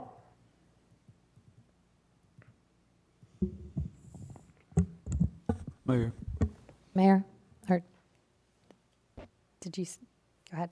Yeah. I just have a question for the attorney. Can we separate out the roads bond and separate out the stormwater system as far as the bonding goes? Doesn't have anything to do with the stormwater system, as I understand from Ethan's comments. This was a bonded item because it was not a public improvement. It's HOA property. So this is an HOA problem. This is a private contract matter between the homeowner and his HOA. Okay, thank you. This doesn't have anything to do with what the city's approving tonight. For a piece of the problem. The other problem is on-lot grading, Yeah. which is a matter between the Private, contractor. again, it's a private contract matter, so I don't think this is I understand the homeowner's problem, and I appreciate that, and I know how distressing that is, but this is not a problem that the city can address. Mr. Roberts. That was my exact question, so thank you so much. Yeah. Ms. Jones. Vice Mayor McDonald? Aye. Commissioner Buffalini? Aye. Commissioner Hall? Aye. Commissioner Roberts? Aye. Mayor Anderson? Aye. Item 11B passes 5-0. Item 11C, resolution of the Board of Commissioners of the City of Fairview, Tennessee, authorizing the mayor to execute a memorandum of understanding between Williamson Medical Center and the City of Fairview, Tennessee. Fire Chief, Chief Hughes. Mayor, Commissioners, this agreement is something we've worked under for probably as long as the fire department's been here and owned by the city. It basically allows our firemen to operate as EMTs under the medical direction of Williamson County Health, and that we will make sure that our people are certified to the state level that they're supposed to, and they get all their training they need each year, and that we give them a list of everyone who is certified, and that we participate in 6 hours of training from the hospital where they do annual checkoffs, competency checkoffs of all our EMTs each year, and we provide them access to our medical reports to QA. If anything comes about, they can randomly QA our medical reports, or they can ask for certain ones if there is an incident. This agreement that's here was signed 3 years ago. It's got an automatic renewal in it that is here. We just have to tell them if we wanted to change anything. I've looked over it. I don't think there's anything that we would want to change from a standpoint of how we operate with Williamson County Medical. We'll have a new agreement that it's a 3-year agreement with a 3-year renewal, unless one of the parties wants to change to that agreement. I think Patrick may have a comment. Yeah, this was sent to me. I reviewed it. It's in order, and as it says it should be. It doesn't appear to have been handled the correct way 3 years ago. I was not the city attorney 3 years ago. Mr. Collins, the former city administrator, signed it. He would have had no authority to bind the city. It should have been approved by the BOC and probably should have been approved on a consent agenda. When I came to understand what the history of it was, I told Chief just to put it on the agenda. The only reason why it's not on the consent agenda is because you've never seen it before, but ordinarily in most cities it would be put on the consent agenda once Chief was happy and the attorney has reviewed it. I can't speak to why it was done the way it was 3 years ago, but in my mind, it shouldn't have been handled that way.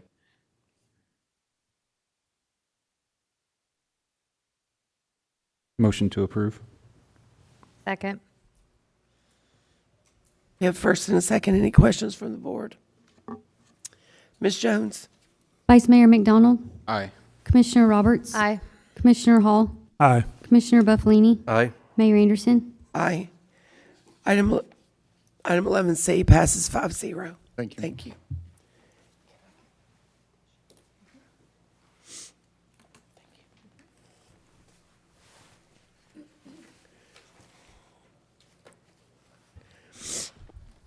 Item 11D, discussion out parcel. Vice Mayor McDonald. Thank you, Mayor.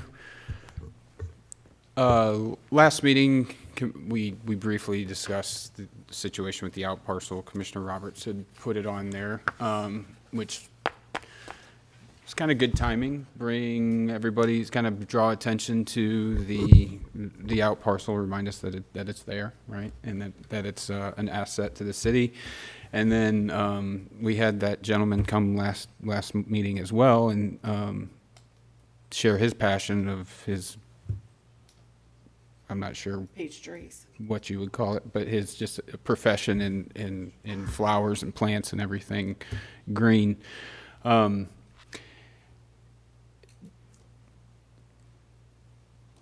me, I think, the trust is the trust, and there's pros and cons with trust and what they can do. I think for me, I've always been a fan of allowing whatever current administration would be sitting up here at any point in the future to have options to do what they feel is fit or necessary at that point in time for the community. That particular piece, I've shared on it, on my thoughts on whether or not that should be put in a trust, but I do think we could do something with it. So in speaking with that gentleman last week, he was talking about how instead of putting things in trusts or finding legal ways to commit property or land to be a certain thing for the foreseeable future, you can do so by creating value with that property with a property to where the community becomes invested in it and sees value in it, and it becomes an asset to not just the city from a financial perspective, but an asset to the community as something that they can use every day. So I guess just to jump to it, I haven't asked staff to look into this or anything like that because I wanted to get everybody's opinion before we took up any of their time. But if we, I think there's 27, 29 acres, something like that over there. If we set aside, say, 10 acres to start with, and just to see what it would look like, but using Tom, do you know off the top of your head roughly what the tree bank fund currently has in it? So just north of $500,000, which has been growing for the last handful of years, and we haven't ever really found or identified anywhere to use that money. It's just kind of been, it is earmarked to be used a specific way. It's got to be spent in the realm of landscaping. So for me, I'm thinking that if we should consider or talk about and get a temperature on what the community thinks about making that area some sort of like botanical garden, using this individual that we spoke with last meeting, getting his ideas on what that could ultimately look like. I think, you put 15, 20 parking spaces over there and open up a 10-acre area of walking paths with different flowers that are specific to this area or unique to Tennessee, and you have butterflies and whatever else comes with it. But, it's easily accessible.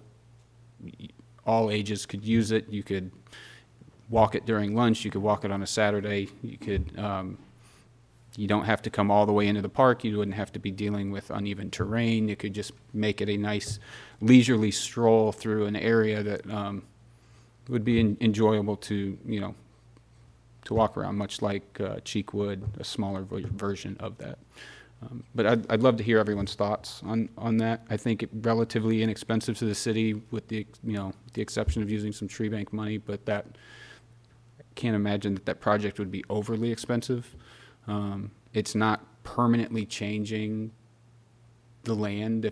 If a future board decided they wanted to go a different direction with that property, at the end of the day, it would just be plants that would have to be removed and maybe some pavers or something for a walking trail, but you wouldn't have structures and a large investment that you're just throwing out, right? But I don't know. I'm just brainstorming, but I would love to hear any opinions that you guys have. Mayor? Commissioner Buffalini. Thank you. That's Natchez Glen House. It was Steve and his wife Laura, and their daughter was here as well. And they made a great presentation, and I can almost promise you that anyone that lives in Fairview has passed their house up on 96 heading into Franklin. And it looks like a botanical garden on the ones on right in front of their house. And if you ever passed it, you know which house it is. I think that's a wonderful idea to do something back there like that. And I know that it's not crazy expensive to do what you want to do. I mean, maybe 10 acres, maybe, but I think that's a beautiful idea. Mr. Roberts. Thank you. Yeah, I mean, I think it's a great idea too. It's not really far off from what I was thinking when he was speaking. So it's nice when you just kind of have alignment. I'm glad to hear you articulate it. I think we're still on opposite ends of the land trust idea, because I don't think that the land trust is inconsistent with this usage. Based off of what I was reading on the land trust, you can do things with the land, and you can conceptualize that when you put it under trust as well. So you could even say in the future, we're going to put a building on this property, and it would just have to be inconsistent use with what you put in the trust. So I'm just still thinking a trust is important because it would preserve the green space so that future boards couldn't get rid of it and we would always have the park. It's why we have the current park and a land trust. I'd like to see more land put into a land trust to preserve green space and park space in Fairview. And so that's the whole point of it. But then also, yes, I think this is a phenomenal use of park property that's put into land trust. So I don't think that our ideas are inconsistent, and I do love the idea also of using somebody who's got a small local business and a lot of passion for this. I think there would be a lot of education programs. I could see Ms. Bree coming up with all sorts of things to do over there with summer camps. And I always thought a great trail around the outside of the perimeter of that would be a really wonderful addition to what we have at the park already. So I love it. I thank you for thinking of it this way. But I also still think we need to put that property into a trust.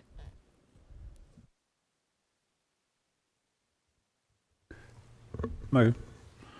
Oh. Thank you. I like the idea too. One thing I'd like to say, that probably the least expensive thing we could do for it, I believe. And that's one thing I guess we need to watch out for. So I agree with it, to look into it further. Thank you.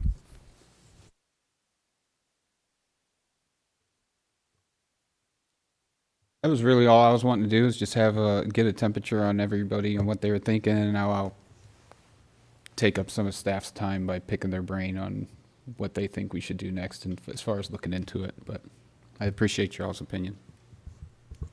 Well, Vice Mayor, I just want to say that anything is better than what it is now. Because now it's a graveyard.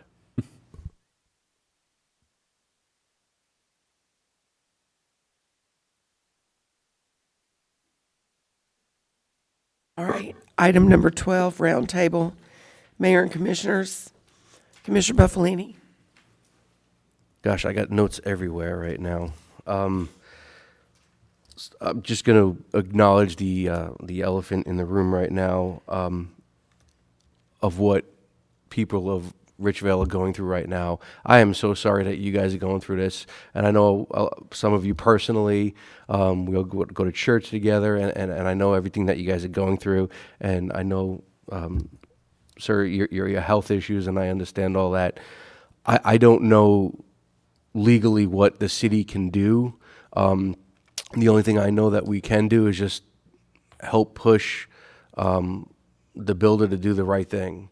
They're continuing to do more building here in the city, and in different locations, and I think it would be in their best interest to assist you guys, rather than having something happen at another location and then having just a snowball effect with everything else. To Ethan, Mr. Greer, the planning department, how come we only got them 6 of the inspections and there's 5 more? Do you know when they're going to have those additional 5 inspection reports?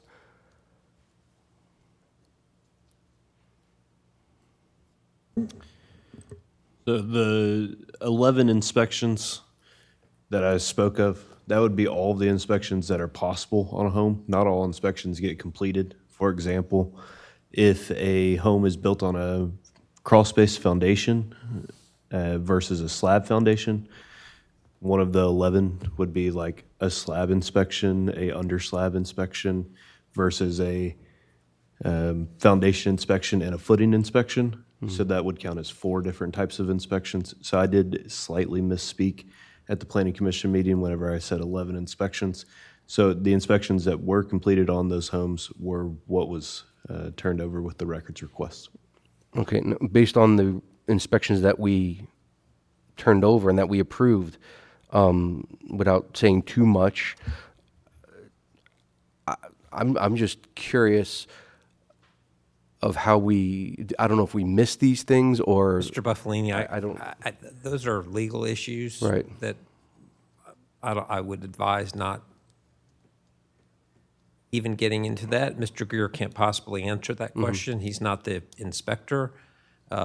He's not a building professional. He's the planning director. And I think those questions are ill-advised and misplaced to be asking Mr. Greer or really any of the city staff at this point. Okay. As I see it, and I heard these citizens, and I know how much they're struggling, being an attorney in private practice and having been a construction defect attorney for many years before I began doing city work, and as I advised these citizens after the meeting, Planning Commission last time, they have at least 3 possible claims against this home builder. Those claims include construction defect, breach of contract, and breach of warranty, and possibly other claims against this home builder. This is a matter of private contract with this developer. I gave them the name of a construction defect attorney, a well-known one in Nashville, and told them that if I were them, I would call a construction defect attorney, and they could all call together and pay for the attorney together, so it's not so difficult monetarily. Other than that, the city really has no business having this discussion. If there's a safety problem or a health problem, the city could go in and look at it, but the homeowner may be looking for a temporary place to stay if it's not habitable. And I'm sure that none of these homeowners want to be forced out of their home. The city could do that. I don't think that's the kind of help they're looking for. So I reiterate that this is not an issue really for the city to be discussing. These citizens need to go and interview construction defect attorneys and turn to the legal process. That's how you handle a problem like this. This is not if somebody had a car that was a lemon, you wouldn't come to the city asking for help, or a doctor that committed malpractice. This is akin to that. It just involves a city. Again, I don't think we need to be speculating on what the inspector saw or did. The inspection reports, I think, speak for themselves. The citizens probably need to take those inspection reports and take them to their attorney. This is not a problem the city can fix. This is a problem the home builder needs to fix. And he may need some encouragement to do so, but the way you do that is with the construction defect attorney. Okay. And again, it's a terrible problem to have. It's terrible whether it incurs a $200,000 house or a $2 million house. The price of the house is not relevant in my mind. The problem is that they paid for something and they didn't get it. And so to the extent that they've complained and sent a letter, then their warranty is protected because they filed a claim. And so the warranty is not going to expire. In addition, to the extent that this builder is still building houses going forward, we can't hold up their permits or anything like that. We can make sure the inspections are being done properly, and I'm sure that staff will continue to do that. But we really don't need to be having this discussion at a city meeting. It's not a city issue at this point. And I know the homeowners probably don't want to hear that, but that's a legal answer to their problem, is they need to go and visit with an attorney. Right. Thank you for the clarification. I appreciate that. You did mention something about health issues, if they did have a health issue. But what the city can do there is go look at, if it's not habitable, then we can declare it uninhabitable and force the homeowner to leave. Gotcha. Okay. And I don't think that's the help they're looking for. Right. It wouldn't be the help I'd want, is to be told I have to leave my house that I have a mortgage on. So they need to be careful asking for that kind of help, because I don't think that helps them. Right. All right. Thank you very much for the clarification. I appreciate that. Just want to thank the Fairview Titans Junior Pro football team, the Miners, the Super Bowl champions, for coming out today. And we really appreciate having them here, and I appreciated doing their announcing here at City Hall and at their games as well. Fairview Elementary School, the school mayor of Biztown, Mayor Nico, was awesome, and he had a great speech. I appreciate that. And I invited the FCCLA Care Closet here from the high school to speak, and I'm very glad that they did. I wish they were here to speak prior to the elementary school and the junior football team leaving, so that more people would hear it, but it's on YouTube, so they'll be able to tune in after that. So I thank them all. One question I did have for our city manager was, is there any update on the city signs? Have we gotten any place with that? I should be getting with Kimley Horn in the next few days. I think they're about finished with the bid. It'll be going out to bid is the next step. I am going to get with her. I asked for a meeting next week, so I should have more information coming. But we're ready to go to bid and get it done. We've I don't think anything else is, do you know of anything else holding us up?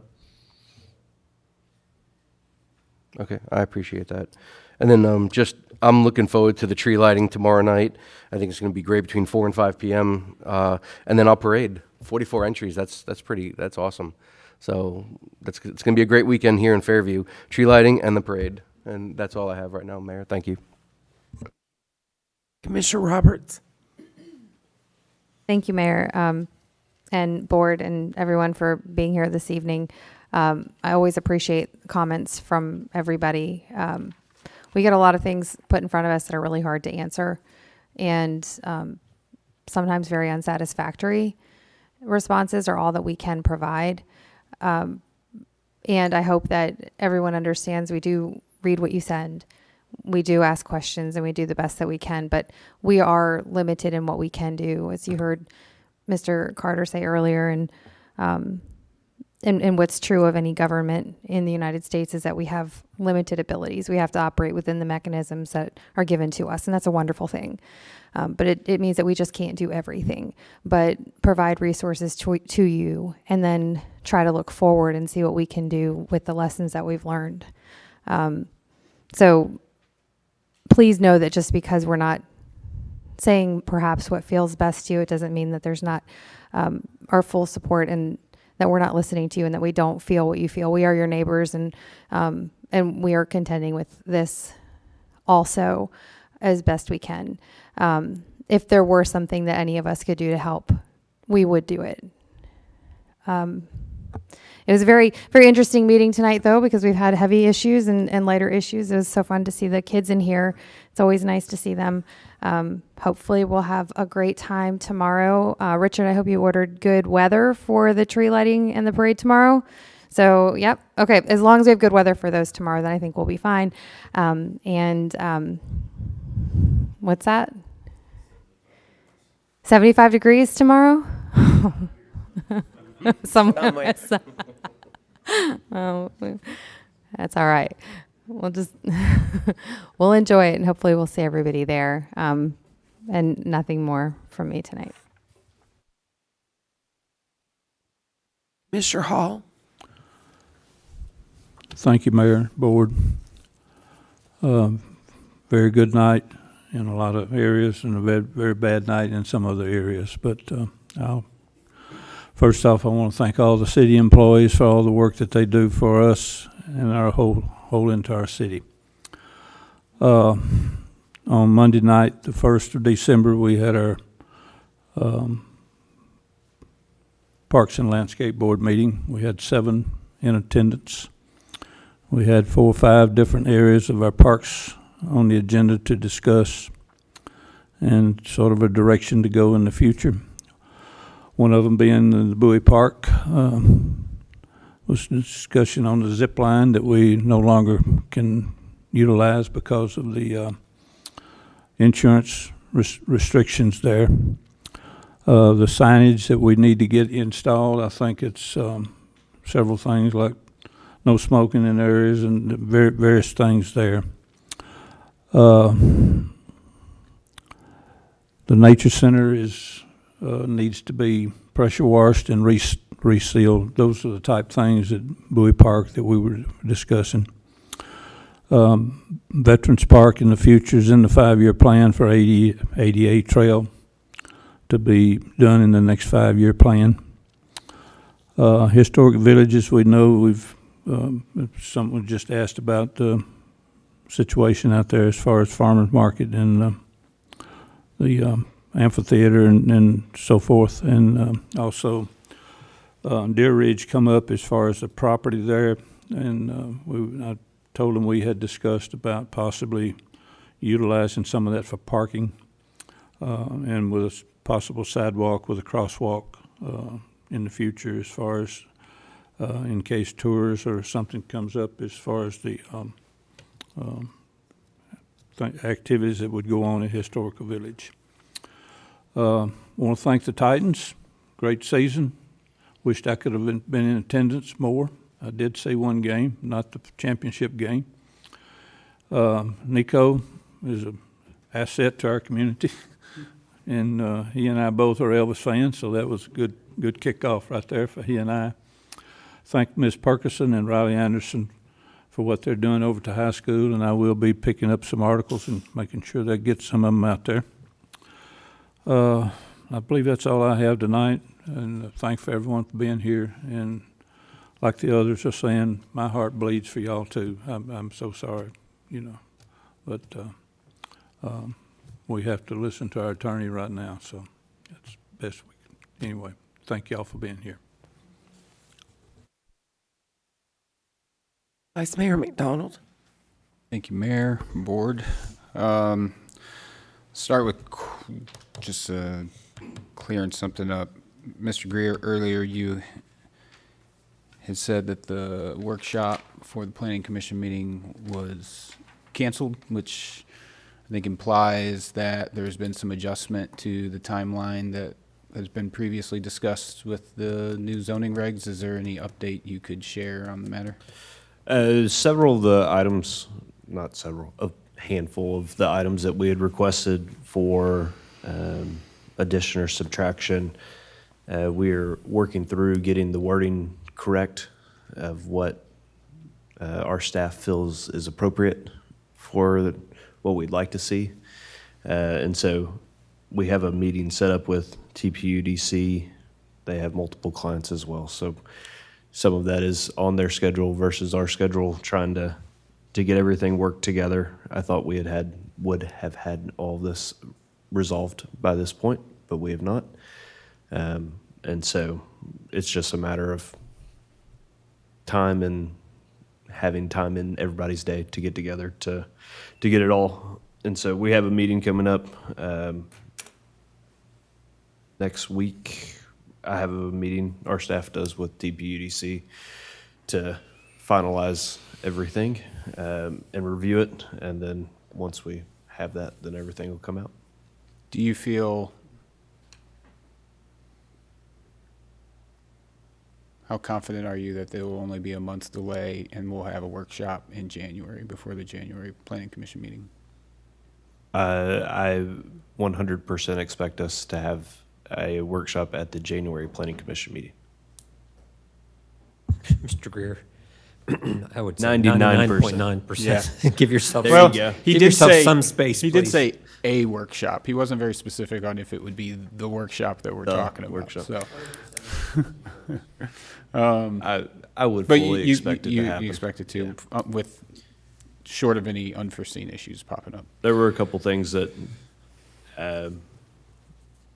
we had pulled and changed some wording that ultimately changed a couple things in other parts of the document that we all needed to come into more agreement on.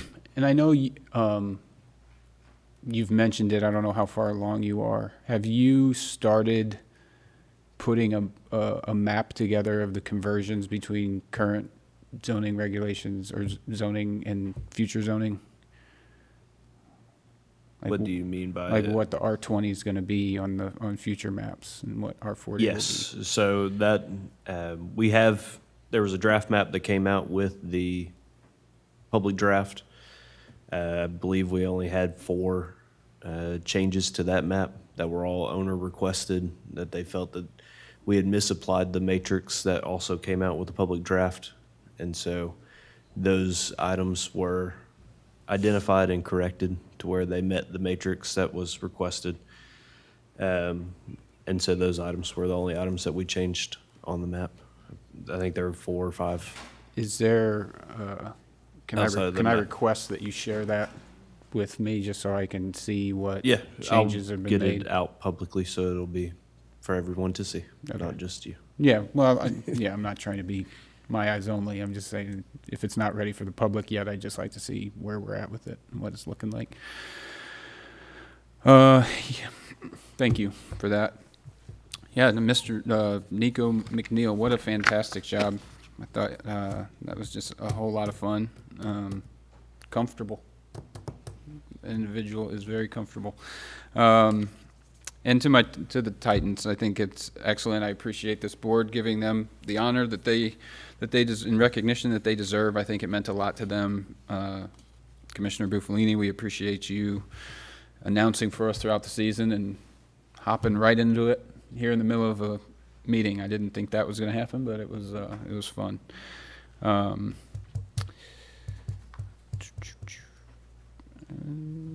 think that's it for me. Have a good Christmas. We're not going to have a Christmas meeting before. We'll have another. We have one more? Okay. We'll have one more on the 18th, before Christmas, yeah. Is that all? Okay.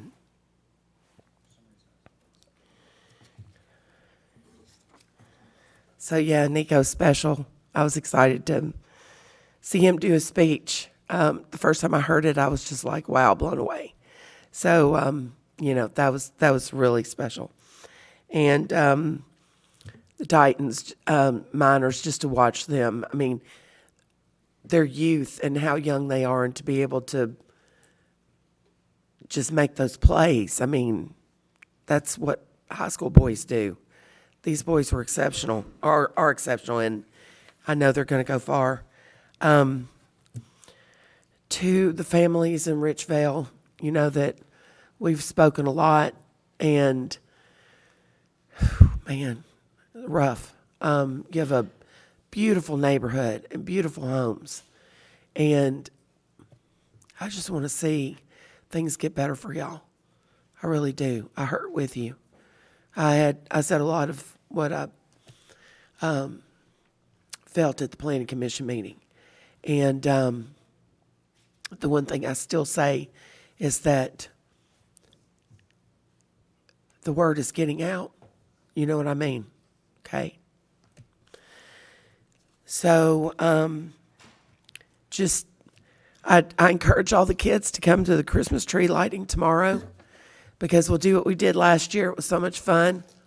We'll have the kids come up to the tree and count down and with us and light the tree. And I always love, you know, Richard, we've always had this little dinky tree or a wire tree or a pole or whatever.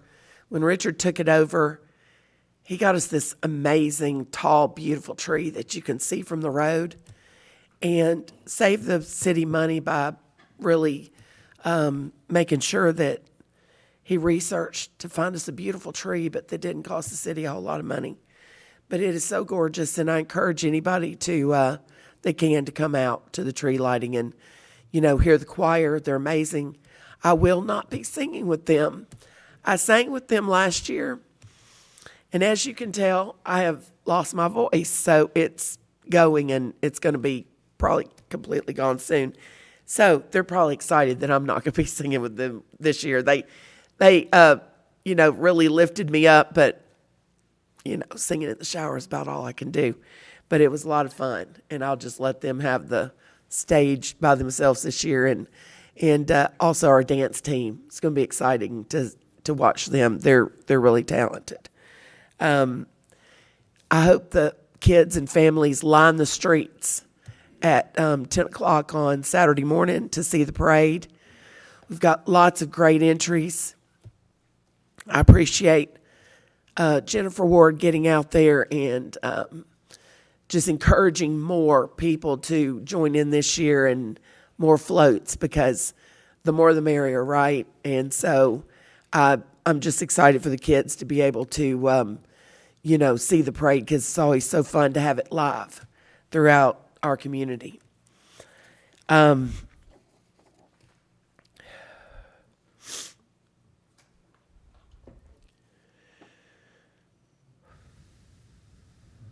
So I do want to just say that my thoughts and prayers are with the family of Bill Inman. He has been a longtime Fairview resident, and he just recently passed away. I love Mr. Bill, as a lot of people did. My little buddy Buck, he loved his grandpa a lot, and he came and saw me at the shop the other day, and that family's very close, and they lost somebody very special. So my thoughts and prayers are with that family. So let's all be careful out there. You know, we've had some bad weather, and just be safe and just be courteous on the streets with our construction while we get that taken care of. And with that, I'll just encourage everyone to keep Fairview beautiful and pick up trash and not throw it out. And I'll entertain a motion to adjourn. Thank you, guys.